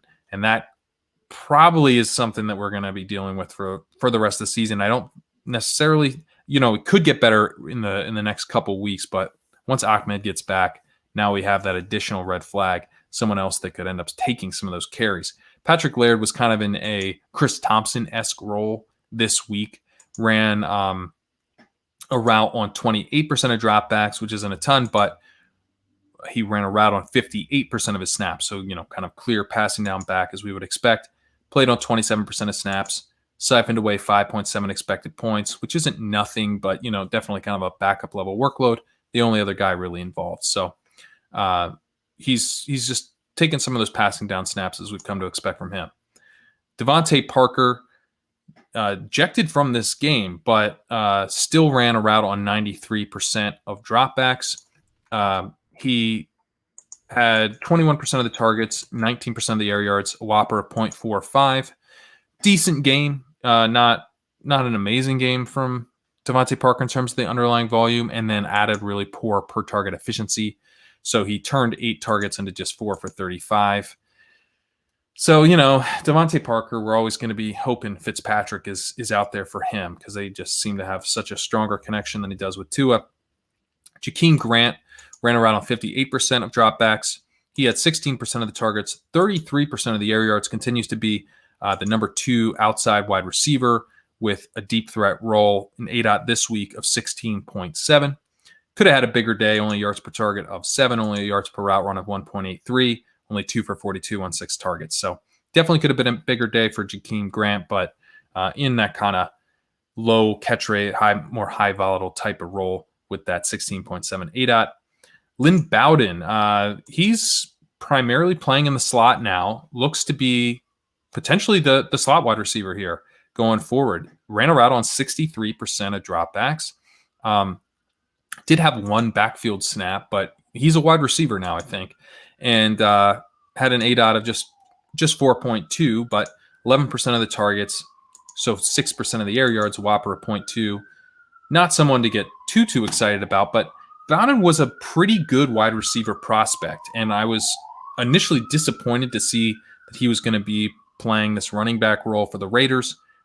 I think it's been a good thing that he was traded. and now has been put back to where I think he should be. He's a wide receiver. He profiled as a good wide receiver prospect, as a true underclassman.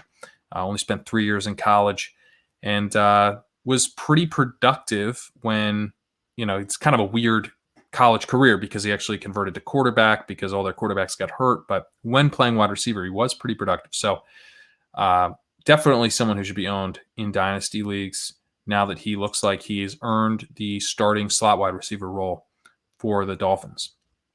At tight end, we had an elite tight end day from Grown Ass Mike here. Look at this wide receiver one type of showing here in this chart. He had a route run on 83% of dropbacks, target per route run of 30%. Really, really solid there. I mean, that's an elite mark for a tight end for sure. 29% of the targets, 28% of the air yards, 0.63 Whopper. So this is great stuff. And his ADOT was down a little bit, which I like in this case. Sometimes when I say an ADOT's down for tight end, I mean it's a 2 or 3. But Mike Gesicki is almost like a deep threat wide receiver. So when his ADOT's down, it's down at 7.8 like this week. And that's good. I won't, it's tough to see these tight ends when they're up in 11, 12 type of range. It's just going to lead to a lot of inconsistency typically. I think it's not a coincidence in my mind that his ADOT dropped and he was able to get targeted at a higher rate, able to deliver a big day. Be pretty cool if he ultimately ends up having a connection with Tua. We're seeing that Devontae Parker, definitely I think has a much stronger connection with Fitzpatrick than Tua.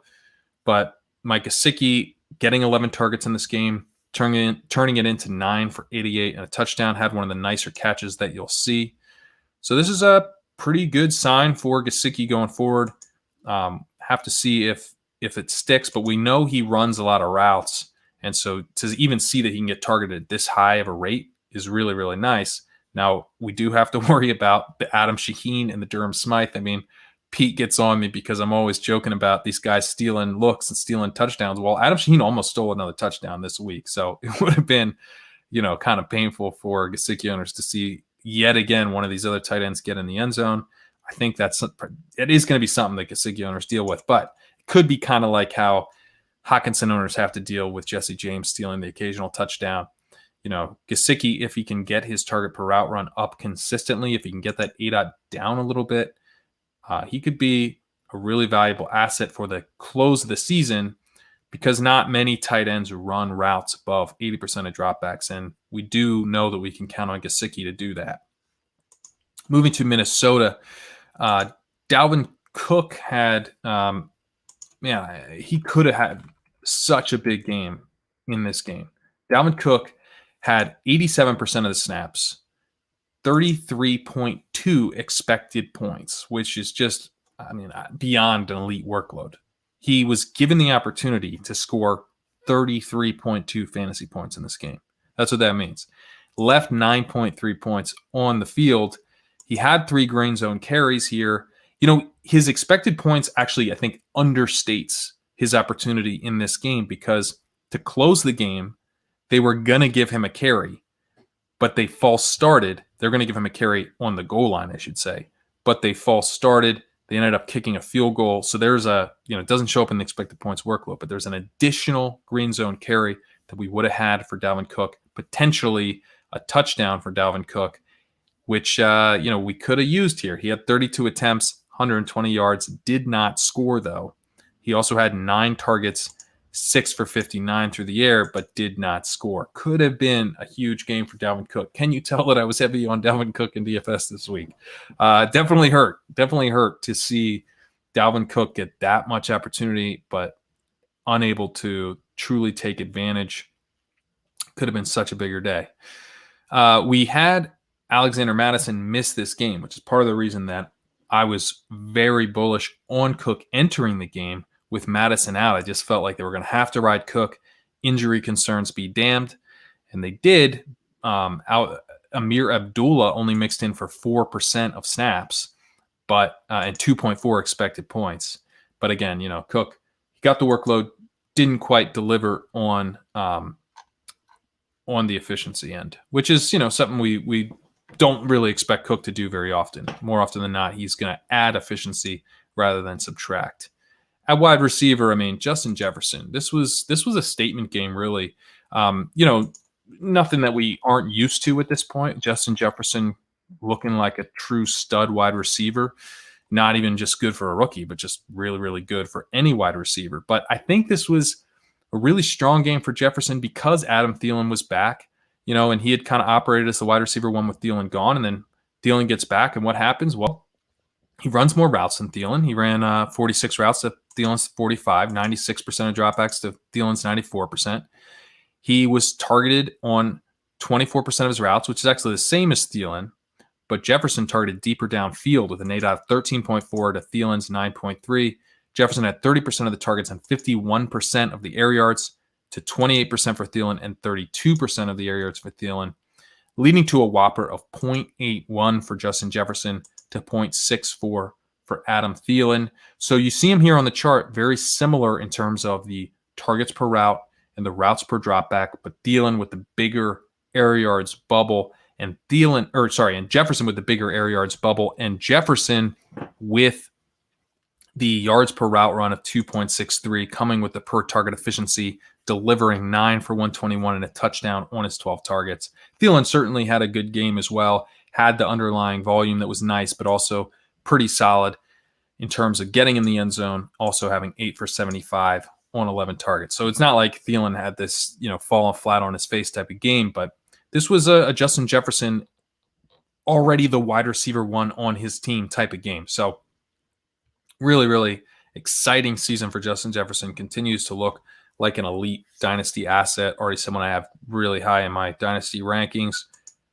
Probably someone I might need to move up here, as we look forward to 2021. Chad Beebe was the wide receiver 3 here, mixed in for 42% of routes. Not someone you need to concern yourself with. Kyle Rudolph was this was an oof. This was an oof. 73% routes run per dropback, just 2 targets on 35 routes. Did not catch a reception. So, kind of looked like a guy we could maybe mix in here with Irv Smith out, but definitely painful if you had him at all this week. Luckily, I did not, but you don't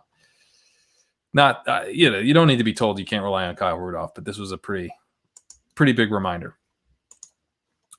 In New England, Damian Harris is kind of in a limited role here. Of all running backs this week, he had the lowest route run per snap of any running back who ran at least one route. He ran a route on just 15% of his snaps. He is very, very, very clearly in this kind of Sony Michel type of role, which is partly a problem because Sony Michel is also in the Sony Michel role, and they're kind of splitting that role. They're not truly splitting it. Damian Harris did play 49% of the snaps to Sony Michel's 33%, and he had 9.8 expected points to 6 for Sony Michel. And he had 2 green zone carries to Sony Michel's 1. But that's a lot to give up. 6 expected points is not nothing. And it could have made a big difference in terms of Damian Harris's role if he could have consolidated that workload. Now, all of a sudden, his workload looks like pretty solid instead of kind of a borderline backup level. This didn't leave much for James White either, who played 28% of snaps. He had 6.9 expected points. He was inefficient on the day. He had a green zone target, but did not convert it and left 3.8 points on the field in total. Had 4 targets, but just had 1 receiving yard on 3 receptions. So pretty gross stuff for James White here. Nothing really to get excited about in the backfield. Damian Harris is someone that they talked a lot about in the training camp, catching balls, but it really seems like recently the Patriots are kind of locked into guys like having pretty just defined roles in terms of what they do. And Harris's role is not one that involves catching passes right now. As we look to wide receiver, Jacoby Myers had true wide receiver 1 volume in this game. Poor yards per target, however. He had a yards per target of just 2.5, which kind of ruined the day. But everything else looked pretty good. Route run on 88% of dropbacks. He had 29% of the targets really strong, 40% of the air yards really strong, a whopper wide receiver 1 level of 0.71. So that's all really nice, but turned the 6 targets into just 2 for 15. So that's going to hurt. I'm comfortable going back to him, seeing him, get the big slice of the offense. We've seen him not always get it, but more often than not here, Jakobi Meyers, since emerging as the top option, has gotten like a wide receiver one type of underlying volume profile. Sort of depends on what the Patriots offense is doing that week, if he can, deliver on that volume. But, even in this case, like, the yards per target was bad, but also the overall volume of the offense was not great. He had just 61 air yards. He had just 6 targets. So it wasn't like he had actually massive raw volume, but there's a reason why we care about the share of the offense. As the offensive pie increases, the guys who lead in that offense tend to also see their role increase. So Meyers is someone that I think I'm going to continue to kind of look for spots to mix him in. Damiere Byrd, pretty meh day. He ran around on 88% of dropbacks, but 14% of the targets, 31% of the air yards, Whopper 0.43, which is okay. 16 ADOT, so, going to lead to kind of some inconsistency, on short slates and stuff. He's definitely in the dart throw mix. N'Keal Harry, not the worst N'Keal Harry day, meaning he scored a touchdown and had 2 receptions for 15 yards. That's about as good as we can expect for N'Keal Harry these days. Per route, his volume was pretty solid. 1.98 weighted target per route run. Not too bad, but 5 yard per target. And, just not out there a ton. Ran around on 62% of dropbacks. So N'Keal Harry, he's looking like a bust, frankly. I don't think it's happening. I really don't. Ryan Izzo and Dalton Keene, they just don't matter. 42% route run per dropback for both. Just 1 target in total. Moving to New Orleans, we have Alvin Kamara scoring a touchdown here, which was nice. Kind of saved the day for him. But overall, the volume wasn't there. It had an expected points workload of just 11.7 points. Not what we're used to seeing from Alvin Kamara, and we know why. Taysom Hill, just changes the offense so much and specifically takes away from what Alvin Kamara does best. Only got 3 targets, turned that into 2 for 9. Did at least get 88 yards on the ground with a touchdown on 15 attempts. Played 62% of the snaps. So, not a terrible snap share. Not ideal, but that is kind of what we expect for Alvin Kamara, is that he's going to split or come close to splitting with Latavius Murray. Latavius Murray had 41% of the snaps, so kind of that 60-40 split. Latavius Murray only had 5.5 expected points, so he was not someone that was able to deliver. He's been, buoyed a little bit from Taysom Hill's role. Not this week.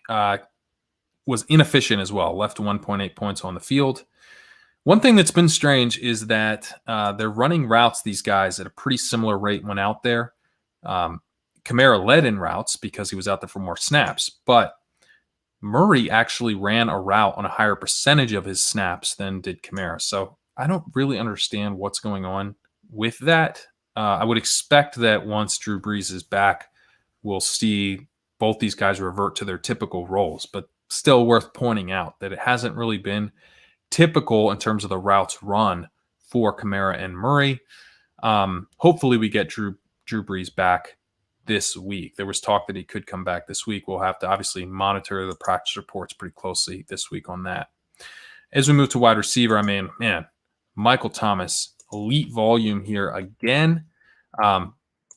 He had, running a route, not actually on a full slate of routes, 79% of dropbacks he was out there for, but 30% of targets, 41% of air yards, whopper of 0.73.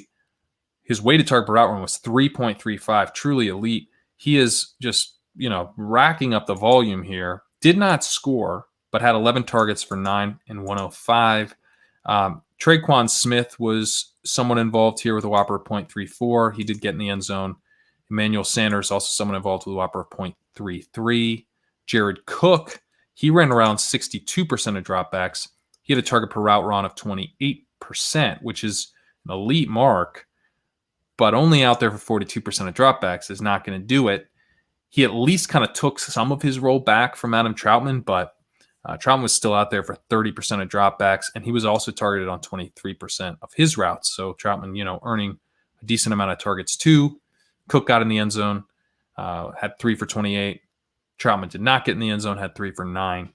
So neither one of these guys is really that interesting right now. Troutman, obviously the one for dynasty purposes, given that he's the rookie. Moving to the Giants, Wayne Gallman, Wayne Gallman had 50% of the snaps this week. He played pretty well, given an underlying workload that was pretty weak. The workload was just 8 expected points, so that's obviously pretty gross. But had 5.5 points added on top of that, so that's pretty solid. 16 for 135, but did not score. We had Dion Lewis here.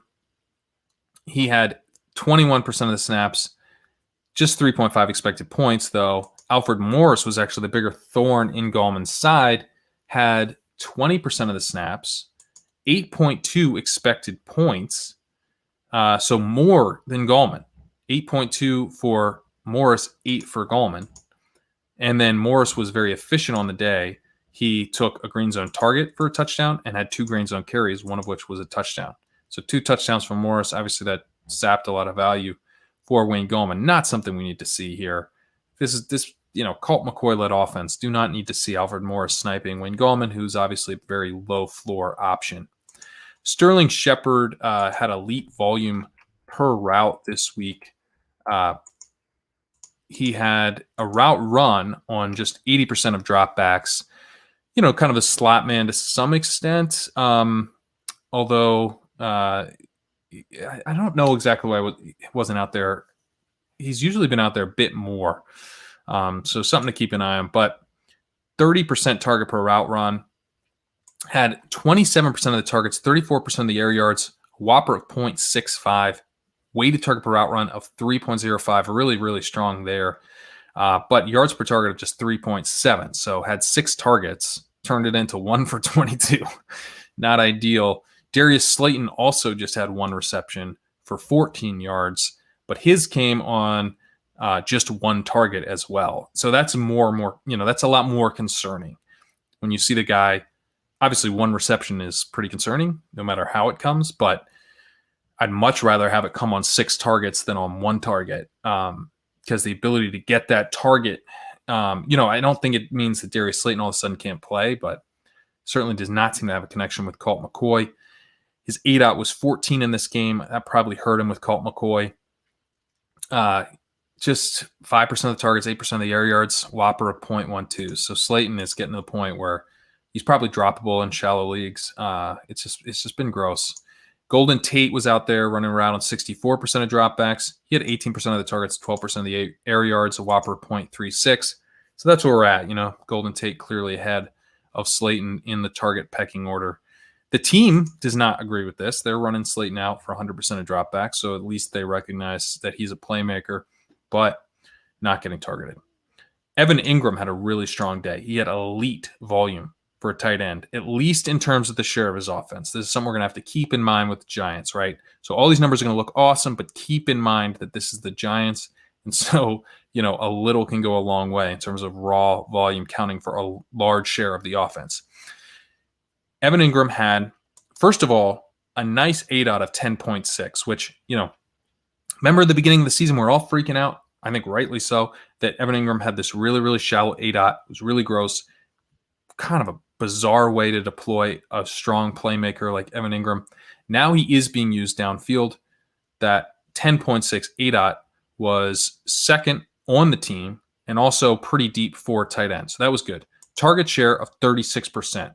Really, really strong for tight end. Air yards of 46%. Very strong for tight end. Whopper of 0.87. An elite tight end mark. Yards per target of 4. So that's bad. Yards per route run of 1.52. Not great. Not terrible, but not great. But look, 85 air yards and 8 targets. So all of the all of the Whopper type stuff, all of the target share, all the market share type stuff, it's the Giants. So yeah, he had a big share, but The raw volume wasn't a ton. This was actually one of the better spots with it playing the Seahawks. They won the game. I mean, I guess, with the Giants, you want them to be forced to throw, so maybe winning the game is actually bad for Evan Ingram. But at the same time, I don't know how much bigger the pie is going to get. But if the Giants were ever in a position where they're throwing a ton and Evan Ingram had this type of role, he would smash. Moving to the Jets, Frank Gore left with an injury very early in this game, so we had a Ty Johnson show. He had 21.3 expected points in this game, had 4 green zone carries, did get in the end zone. However, you have to keep in mind that Ty Johnson had 63% of the snaps here to 31% for Josh Adams. So I think that, Ty Johnson is probably, his role was a bit overstated this week in terms of the expected points. I wouldn't count on that, even if it ends up being just these 2 guys moving forward if Frank Gore misses next week. And we could obviously see a third running back active for the game if Frank Gore is not. So, it was certainly nice. I don't know who benefited from this, who had Ty Johnson in. There were probably some people in deeper leagues and just a ton of starting spots. Certainly you benefited from it, but not someone that really is going to be any kind of reliable moving forward, even if Frank Gore misses. This kind of translates on the Jets and everything. It's like you probably counted him for more like 10 to 13 expected points, I'd say, if Frank Gore misses. I think this 21.3 is a mirage. Rashad Perriman here, left a decent game on the field, did have the underlying volume, but had a yards per target of just 5.5. Ran around on 93% of dropbacks. Had the ADOT of 14, which, going to lead to some inconsistency. Had 20% of the targets, 28% of the air yards, Whopper 0.5. All that's pretty solid. But just 1 reception for 22 yards on his 4 targets. Could say similar things for Denzel Mims, I guess. Actually, it was a bit of a different story for Mims. Similar in some ways, different in others. He ran a route on 93% of dropbacks, 15% of the air yards, 15% of the targets, 23% of the air yards, a whopper of 0.39. And he was efficient on his targets, which is why I say it's different from Perriman. He had 2 for 40 on his 3 targets. This is kind of the reverse of what we were used to seeing over the past few weeks with Mims, where we're used to seeing him getting all of this volume and not really doing all that much with it. A lot of it because the volume, it's like kind of prayer yards volume, the fake volume. And this week was almost like the reverse of that, where he did actually do, pretty well with the targets that he got, but did not get nearly the volume that he got. Where was that volume? That volume was with Jamison Crowder, who, I feel kind of fooled that I thought maybe, Darnold was actually targeting his playmakers instead of Jamison Crowder. And he went right back to Crowder this week after taking a week off last week. Crowder had a 35% target share. He had an air yard share of 15%, a whopper of 0.63. Got 7 targets. This is all kind of low volume stuff here from the Jets. So, the 7 targets, good for 35% of the team's targets. But definitely locking into the slot wide receiver here, Sam Darnold. He also targeted Braxton Berrios on 50% of his routes, 2 targets on 4 routes. But again, Braxton Berrios is a slot wide receiver as well, mixing in for Jamison Crowder when he wasn't out there, and Darnold went right to him. So definitely the slot wide receiver narrative for Darnold strengthened again by this week. Chris Herndon ran around on 61% of dropbacks, was not targeted, and Ryan Griffin ran around on 39% of dropbacks. He got 2 targets, 10% of the targets. These tight ends are gross. Griffin should probably be playing ahead of Chris Herndon, but he is currently not. Moving to the Eagles, speaking of gross, Miles Sanders. This was, been a 60-40 split here for a while. And it got even worse. He played just 56% of the snaps. He got an expected points workload of just 6.2 expected points. This is like true backup level running back workload. And he's supposed to be the clear-cut starter. That's what we thought, a few weeks back. And it has just turned, into a disgusting mess here. Miles Sanders left 3.1 points on the field. He left half his workload on the field. Just an awful day for Miles Sanders owners. Boston Scott left 2.6 points on the field. He only had a workload of 3.5 points, so he scored less than a point. Just disgusting. Jordan Howard was involved for 18% of snaps. He had 2.1 expected points, but 18% of snaps for Jordan Howard, that's disgusting. This whole backfield is just absolutely disgusting right now. Boston Scott in for 26, Jordan Howard in for 18, leading to Miles Sanders below 60%. I mean, want no parts of it right now. And then we move to the wide receivers, which is arguably even worse. Greg Ward ran a route on 71% of dropbacks. That led the team. 71% of dropbacks is low. You've gotten this far in the show, like that, you get it. That's not a high percent. I mean, when guys are in the 80s at wide receiver, I say it's not a full slate of routes. We normally see, the wide receiver one would be up in the high 80s to the low 90s, sometimes up as much as 100%, like we saw with Darius Slayton this week. Greg Ward at 71%. He plays in the slot. He's not really even in, unless they're playing three wide receiver sets. Greg Ward isn't even in the game. So what's going on? Well, they're playing this weird ass rotation at the outside where they have Jalen Reagor running around on 63% of dropbacks this week, Alshon Jeffrey at 51%, Travis Fulgham at 46%, John Hightower at 37%. This is something that I noticed last week and I brought up on the show. I actually went last week and watched an interview with Aaron Moorhead, the Eagles wide receivers coach, trying to get a sense of, is this going to happen again in week 13?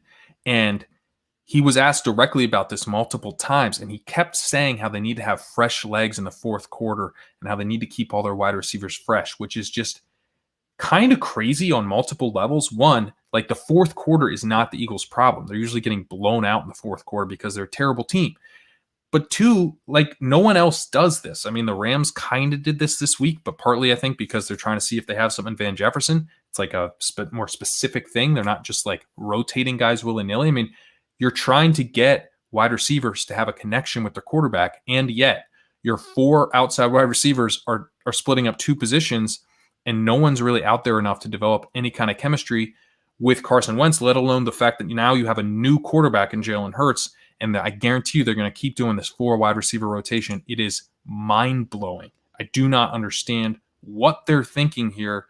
No one has lost more of my respect as a coaching staff this year than the Eagles. I can't believe the way this team has been coached this year. It's so gross. It started from week one where Evan Silva talked about this, where they just kept the same game plan from prior to losing a bunch of offensive linemen to start the game. They just let Wentz drop back, get blasted, get hit, and then what do you see? Wentz by week 13 is a broken man. And so I think they've ruined Wentz. Hopefully Hurts is mobile enough to where he can add some value to the offense and survive back there. But I don't know that he's going to add value to anyone that we want to use at wide receiver because they're rotating them out too much. He could possibly add value to Dallas Goedert owners because Goedert is so clearly their most reliable weapon right now. Goedert had a 28% target share, which is really strong for tight end, targeted on 25% of his routes, which is basically an elite number for a tight end. Ran a route, though, on just 68% of dropbacks. Is that terrible? No, it's not terrible. But last week, he was at 96%, which is where he should be because, again, he's clearly the most reliable option. Dropped down to 68% this week because the Eagles coaching staff doesn't know what they're doing. Now, you could say, okay, yeah, but Zach Ertz was back. That's why. Sure. Zach Ertz ran around on 46% of dropbacks. That certainly hurt Dallas Goedert's routes run per dropback. But why are you playing? You got to get Greg Ward on the field. Greg Ward must be on the field. Greg Ward doesn't really add that much. I think it's a little nutty to be taking Dallas Goedert off the field for more Greg Ward snaps or for more Zach Ertz snaps, right? If you're so desperate to get Zach Ertz back on the field, play some two tight end sets. I think at this point, Dallas Goedert really shouldn't be leaving the field. He's the only one that seems to have any connection with Wentz and would give Jalen Hurts, who's now going to be starting in week 14, I think the best bet of having some, a strong game against a tough defense in the Saints. So Don't understand what these guys are doing. Zach Ertz targeted. I don't want to say Zach Ertz shouldn't be out there. Certainly looked like he shouldn't be out there given what we saw before the injury. But this game, he did play pretty well. Got targeted on 21% of his routes. Had a weighted target per route run of 2.04. It's pretty solid. Wasn't very efficient as we're used to by now with Zach Ertz, but yards per route run of 1.63, which isn't awful. But again, you got Dallas Goedert at 2.36, the only guy above 2 on the team, and someone who's played very, very strongly this year. So don't take him off the field, right? That seems pretty obvious. All right, let's move on to the Steelers. Benny Snell. God, sometimes the gross stuff just seems to be like all in a row in this show, and this is maybe the most true of that. I mean, we have the Giants, the Jets, the Eagles, and now Benny Snell all back to back. And Benny Snell this week left 16.6 points on the field in inefficiency. The most disgusting result I can remember this season. Had a borderline elite, let's just say elite workload of 19.6 expected points. Had 4 green zone carry. Had 1 green zone target. 5 green zone opportunities in total and didn't convert any of them, leading to a day where he had 5 rushing yards on 8 rushing attempts, 5 receiving yards on 3 targets. Woof. So, we're going to have James Conner back here, but Benny Snell was actually someone that I have stashed away in some dynasty leagues because James Conner is a free agent. It's like, well, what if Benny Snell steps up and is the running back 1? Who cares? I mean, I don't know. I shouldn't go that far, but I don't think that it's just hard to imagine that they're going to give Benny Snell a real run in 2020. But maybe I'm overreacting to just an absolutely disgusting waste of a workload. Jalen Samuels was involved here as well, and actually, the other thing with Snell is that the workload is probably a little bit of a mirage, at least in terms of looking how it plays out going forward, because Snell only had 46% of the snaps. So it was really driven by all of this green zone work that he couldn't convert, that workload. He didn't have this big lead in snaps. He played less than half the snaps. Jalen Samuels played 38% of the snaps, so nearly as many, less than 10% difference there. So even as we look forward to the workload going, if Connor were to miss again, Snell would not get the same opportunity given the snap share. But is interesting that it was Samuels getting that additional work and not Anthony McFarland. Anthony McFarland had just 15% of the snaps. Seems to me that this team should bring in someone new at running back, should probably draft someone. We'll see. I'm still holding Snell just in case I might get a little mini trade window on him if Connor leaves, but God, this was gross. Moving to wide receiver, we get a little bit away from some of the grossness here, which is nice, as we got 3 guys here who can play. Let's start with Deontay Johnson running a route here on 83% of dropbacks, had 23% of the targets, 20% of the air yards, a solid whopper of 0.49. Juju Smith-Schuster ran the most routes as usual with 91% of dropbacks, 19% of the targets, 15% of the air yards, a whopper of 0.4. So he is the guy who's going to be out there the most. We know that's going to be the case, but he also doesn't earn targets at the same rate as the other guys when on the field. Deontay Johnson continuing to earn targets at a very high rate when on the field, 27% target per route run here. That is really what Deontay Johnson does. He gets targeted. Does he do a ton with those targets? Not usually. 5.9 yards per target here, 1.61 yards per route run. He's not awful, but not someone who can deliver that elite efficiency on his targets. We are used to seeing that from Chase Claypool, who had 12.7 yards per target here. We're also used to seeing Chase Claypool run more routes, though. He only ran a route on 43% of dropbacks in this game, a big decline from what we've seen recently.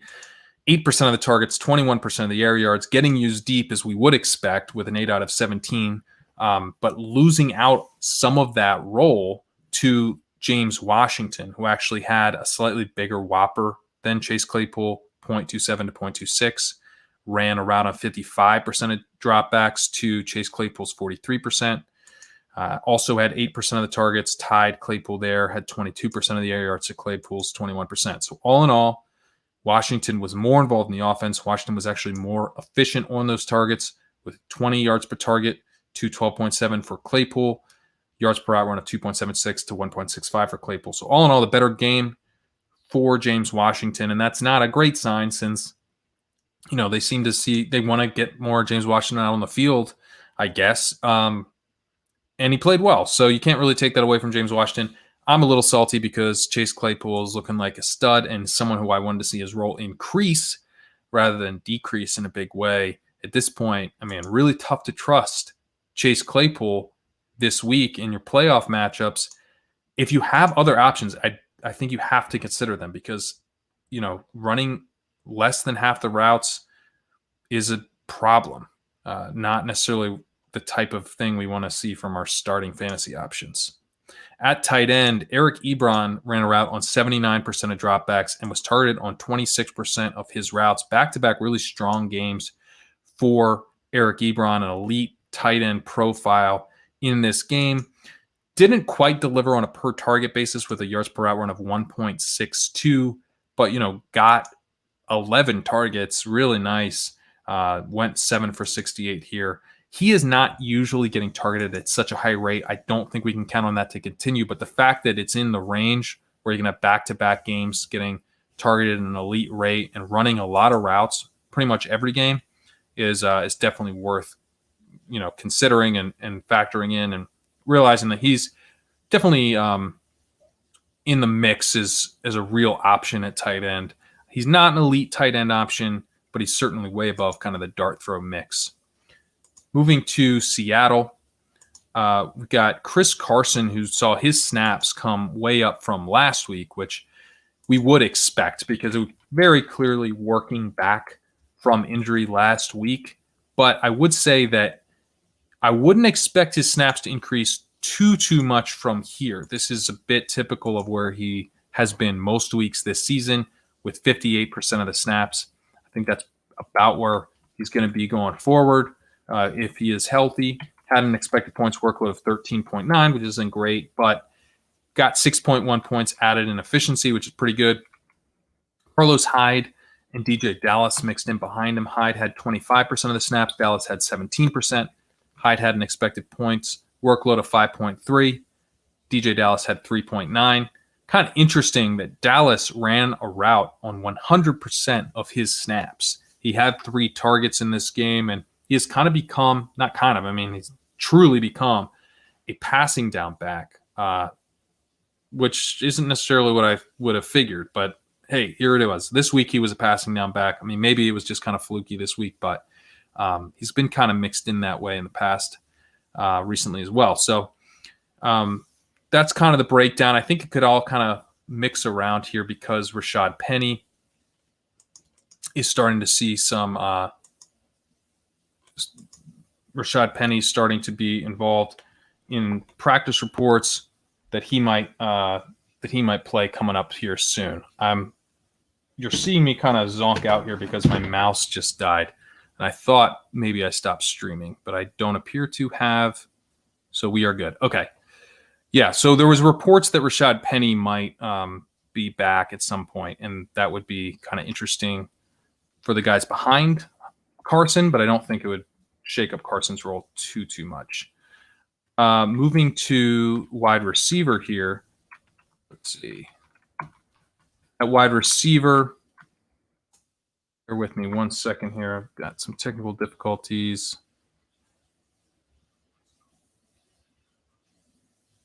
We had all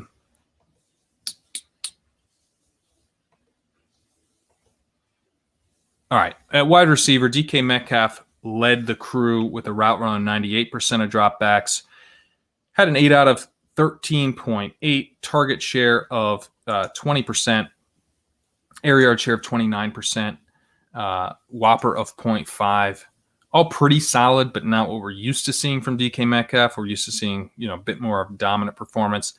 Tyler Lockett, kind of the same thing, ran around 85% of dropbacks, target share of 22%, air yard share of 16%, whopper of 0.44. None of those are terrible, but, used to seeing a bit more production out of him as well. David Moore ran a route on 69% of dropbacks, was not really targeted, just a target per route run of 5%. Not really involved, just kind of out there running routes. Freddie Swain ran a route on 33% of dropbacks, also target per route run of just 6%. And so everything was just kind of spread out a little bit between these two wide receivers. I mean, we're kind of used to seeing one of them kind of be more dominant than the other by a wide margin. Not so much this week. And then we also saw the tight ends mixing in a bit, where we had 4 targets for Jacob Hollister and 5 for Will Dissly. Jacob Hollister ran more routes. He ran 29 routes, Dissly's 23, but did see 1 less target. So Will Dissly getting targeted on 22% of his routes to a target per route run of Jacob Hollister of 17%. So Dissly kind of strangely more involved, even on less routes as a pass catcher. Not what we would necessarily expect, but pretty close. Hollister is, getting kind of weaker than ideal routes. A little bit kind of too tough to trust for me. I mean, he's tied to Russ Wilson. So if we can, get Russ cooking again, then he gets pretty interesting. But Dissly eating in more than we'd like. Moving to San Francisco, Raheem Mostert, would expect to have clearly been the running back 1 here this week. That was not the case. Jeff Wilson was the running back 1. In snaps, it was very, very, very close. 46% of snaps to Mostert's 44%. But by expected points, it was not close. Jeff Wilson had 16.2 expected points to 8.3 for Raheem Mostert. The green zone work also tilted towards Jeff Wilson, but not by a gigantic margin. Wilson had 3 green zone carries to 2 for Mostert, and Wilson also had a green zone target. Mostert did not have any targets. Neither of them actually scored any of these green zone opportunities. And Tevin Coleman, I should say, also had 1 green zone carry. The interesting thing was that Jeff Wilson had 5 targets. He only converted for 2 for 12, but Mostert only had 1 target. So that's really where the big discrepancy was in terms of the expected points. A lot of it came through the air.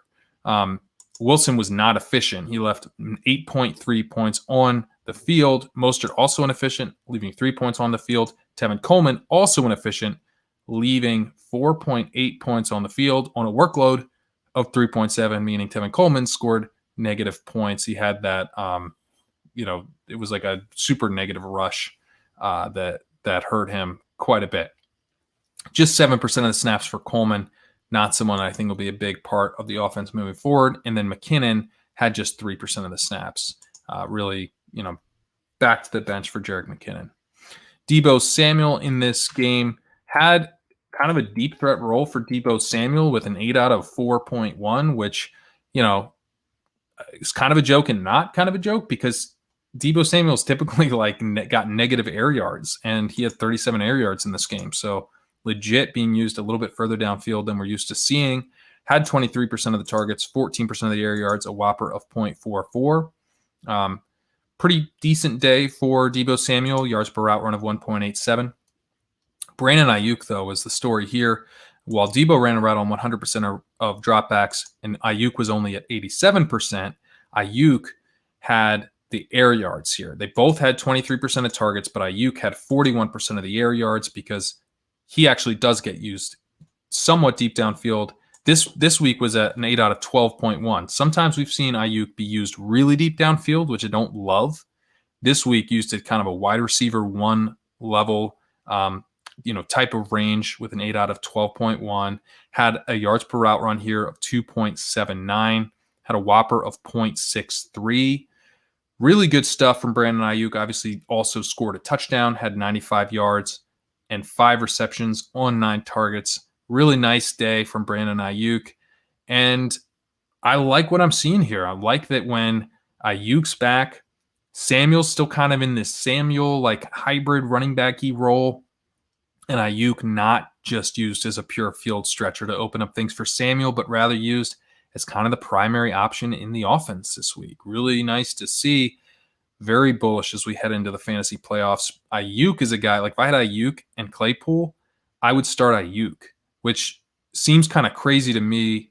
Just to say that seems kind of crazy considering where I was at on those two guys 2 weeks ago. But at this point, I really would start Ayuk over Chase Claypool just because, one guy, it looks like the primary option in his offense, and the other guy just lost a bunch of playing time to James Washington. Kendrick Bourne ran a route on 62% of dropbacks. He was targeted on 21% of his routes, had 15% of targets, 17% of air yards, a whopper of 0.35. Pretty strong per target volume here, a weighted target per outrun of 2.01. Yards per outrun, though, of just 1.46. Didn't get much efficiency on his targets. It's Kendrick Bourne. What are you going to do? The interesting thing was at tight end here, where Jordan Reed ran the most routes by pretty decent margin, 62% of the routes to Ross Dwelly's 26%. But Dwelly was actually targeted at a higher rate, and Jordan Reed was not targeted at a super high rate. He got 4 targets to Ross Dwelly's 2. He had 3 receptions for 32 yards and a touchdown. Dwelly had 2 for 29. So I kind of figured that Reed would have a pretty strong day here, and he did run a lot of routes, but wasn't targeted at a very high rate and ultimately kind of had an okay day. Moving to Tennessee, Derrick Henry. This was not the game that we were expecting and hoping for here. Started off December with a bit of a letdown. Only played 54% of the snaps. That was kind of weird. Only had 9.7 expected points to Jeremy McNichols' 10.2. That was kind of weird. Left 1.8 points on the field. That is not what we expect from Derrick Henry. So all this stuff was not ideal. He lost a fumble. He only had 60 yards on 15 attempts. He did get 1 target, I guess is good, but he lost 4 targets to Jeremy McNichols. So all in all, it was not a good game for Derrick Henry, and we're seeing Jeremy McNichols getting involved in a big way behind Derrick Henry. If he's available anywhere, you still have waivers open and stuff. Like, got to make sure you have Jeremy McNichols stashed away because Deontay Foreman did not play a snap in this game. Jeremy McNichols, again, 46% of snaps, more of a workload than Derrick Henry. Obviously, that is partly because of the game script, where it's not like Jeremy McNichols is any kind of threat to Derrick Henry. He's absolutely not. But I do think he's really solidified himself as the backup here. Probably would have some real value if Derrick Henry were to go down. At wide receiver, we had A.J. Brown with a bit of a frustrating day, losing a fumble in this game and right near the goal line to boot. And then Michael Pruitt ended up scoring it. So that was definitely tough to see. But, the underlying volume was pretty good. Ran around on 88% of dropbacks, had 17% of targets, 34% of the air yards, a whopper of 0.49. He had an ADOT here of 22.4, being used deep downfield, but still efficient on the day, turning 7 targets into 4 for 87. The star, though, was Corey Davis, who only ran a route on 77% of dropbacks in this game, but nevertheless earned 29% of the targets and 29% of the air yards for a whopper of 0.64, which led the team. Had a weighted targets per route run of 3.4, which is an elite number. Had a yards per route run of 4.92, which is like, one of those super, super elite numbers that we only see, on high volume. You just don't see all that often. And had 11 receptions for 182 yards and a touchdown on 12 targets. So really big stuff from Corey Davis with the elite yards per target of 15.2 on top of not quite an elite target share because he wasn't out there for all of the routes, but on a per route basis, he was getting an elite volume for sure. And then adding elite yards per target efficiency to that. So the only thing holding Corey Davis back this week was just that he wasn't on the field all the time. He could have had an even bigger day. Adam Humphries looks to have he's put on IR with a concussion. So he did run around 38% of dropbacks, but now he's on IR, so we won't see him. He wasn't all that involved in this game. Cameron Batson ran around 38% of dropbacks as well, and Khalif Raymond ran around 23% of dropbacks. They're kind of the guys mixing in behind. And then we have Anthony Firkser, who ran a route on 52% of dropbacks. He was targeted on 28% of his routes. He went 5 for 51 on 7 targets, so that was all pretty good. Whopper 0.31, but he did lose a few targets to the guys behind him. Jeff Swaim running a route on 23% of dropbacks, getting 1 target. Michael Pruitt running around 23% of dropbacks, getting 2 targets, and he also stole a touchdown on top of that touchdown that he brought in for the fumble recovery.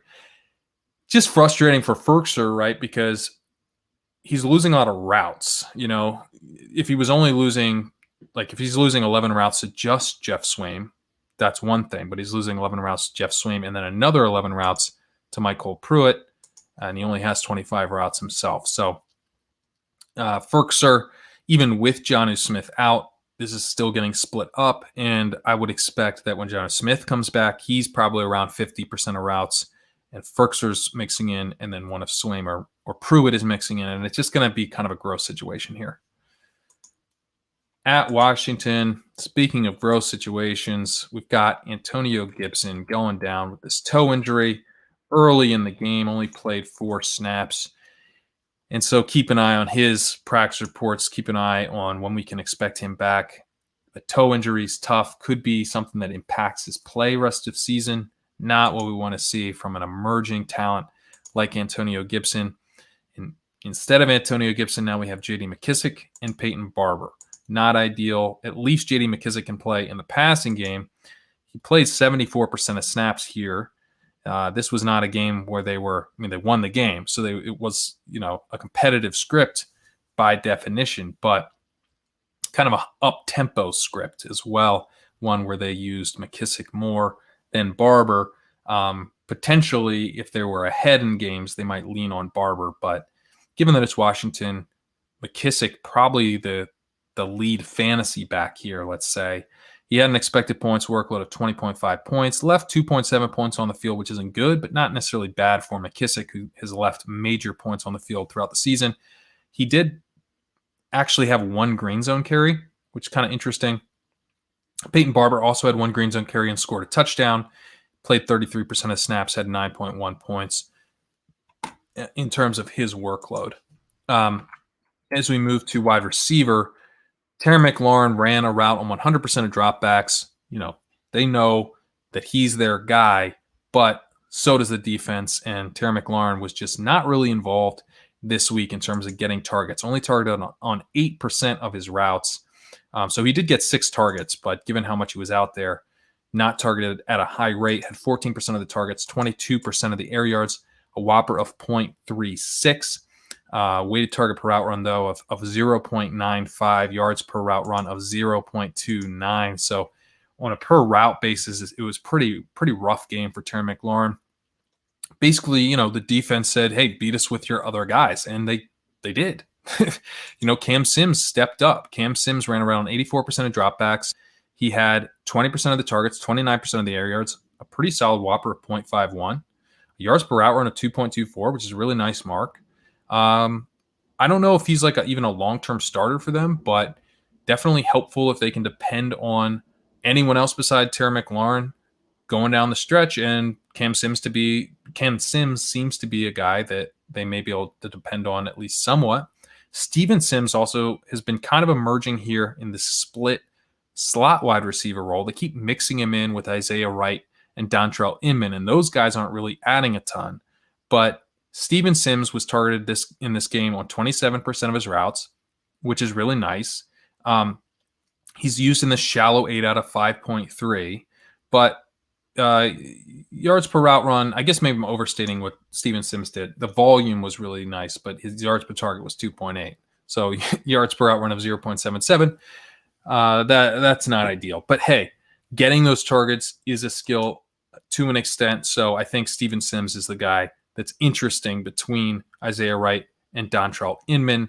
Dontrell Inman couldn't even get a target, and Isaiah Wright was even worse in yards per target with 1.7. So if we're talking options beyond Terry McLaurin and Cam Sims, at least in the slot. You got to look at Steven Sims, I think. But obviously, the other guy that really stepped up here was Logan Thomas. Logan Thomas had a target per route run of 19%, which is kind of whatever for a tight end. It's not great. It's not like bad, but it's not great. But Logan Thomas, as he continues to do, just ran a ton of routes. Ran around on 98% of dropbacks. Had 20% of the targets, 26% of the air yards. Had a whopper of 0.49, which is pretty strong for a tight end. And then he delivered really strong efficiency with a yards per target of 10.9, yards per route run of 2.04. Got in the end zone, had 9 for 98 on 9 targets. So really strong game from Logan Thomas.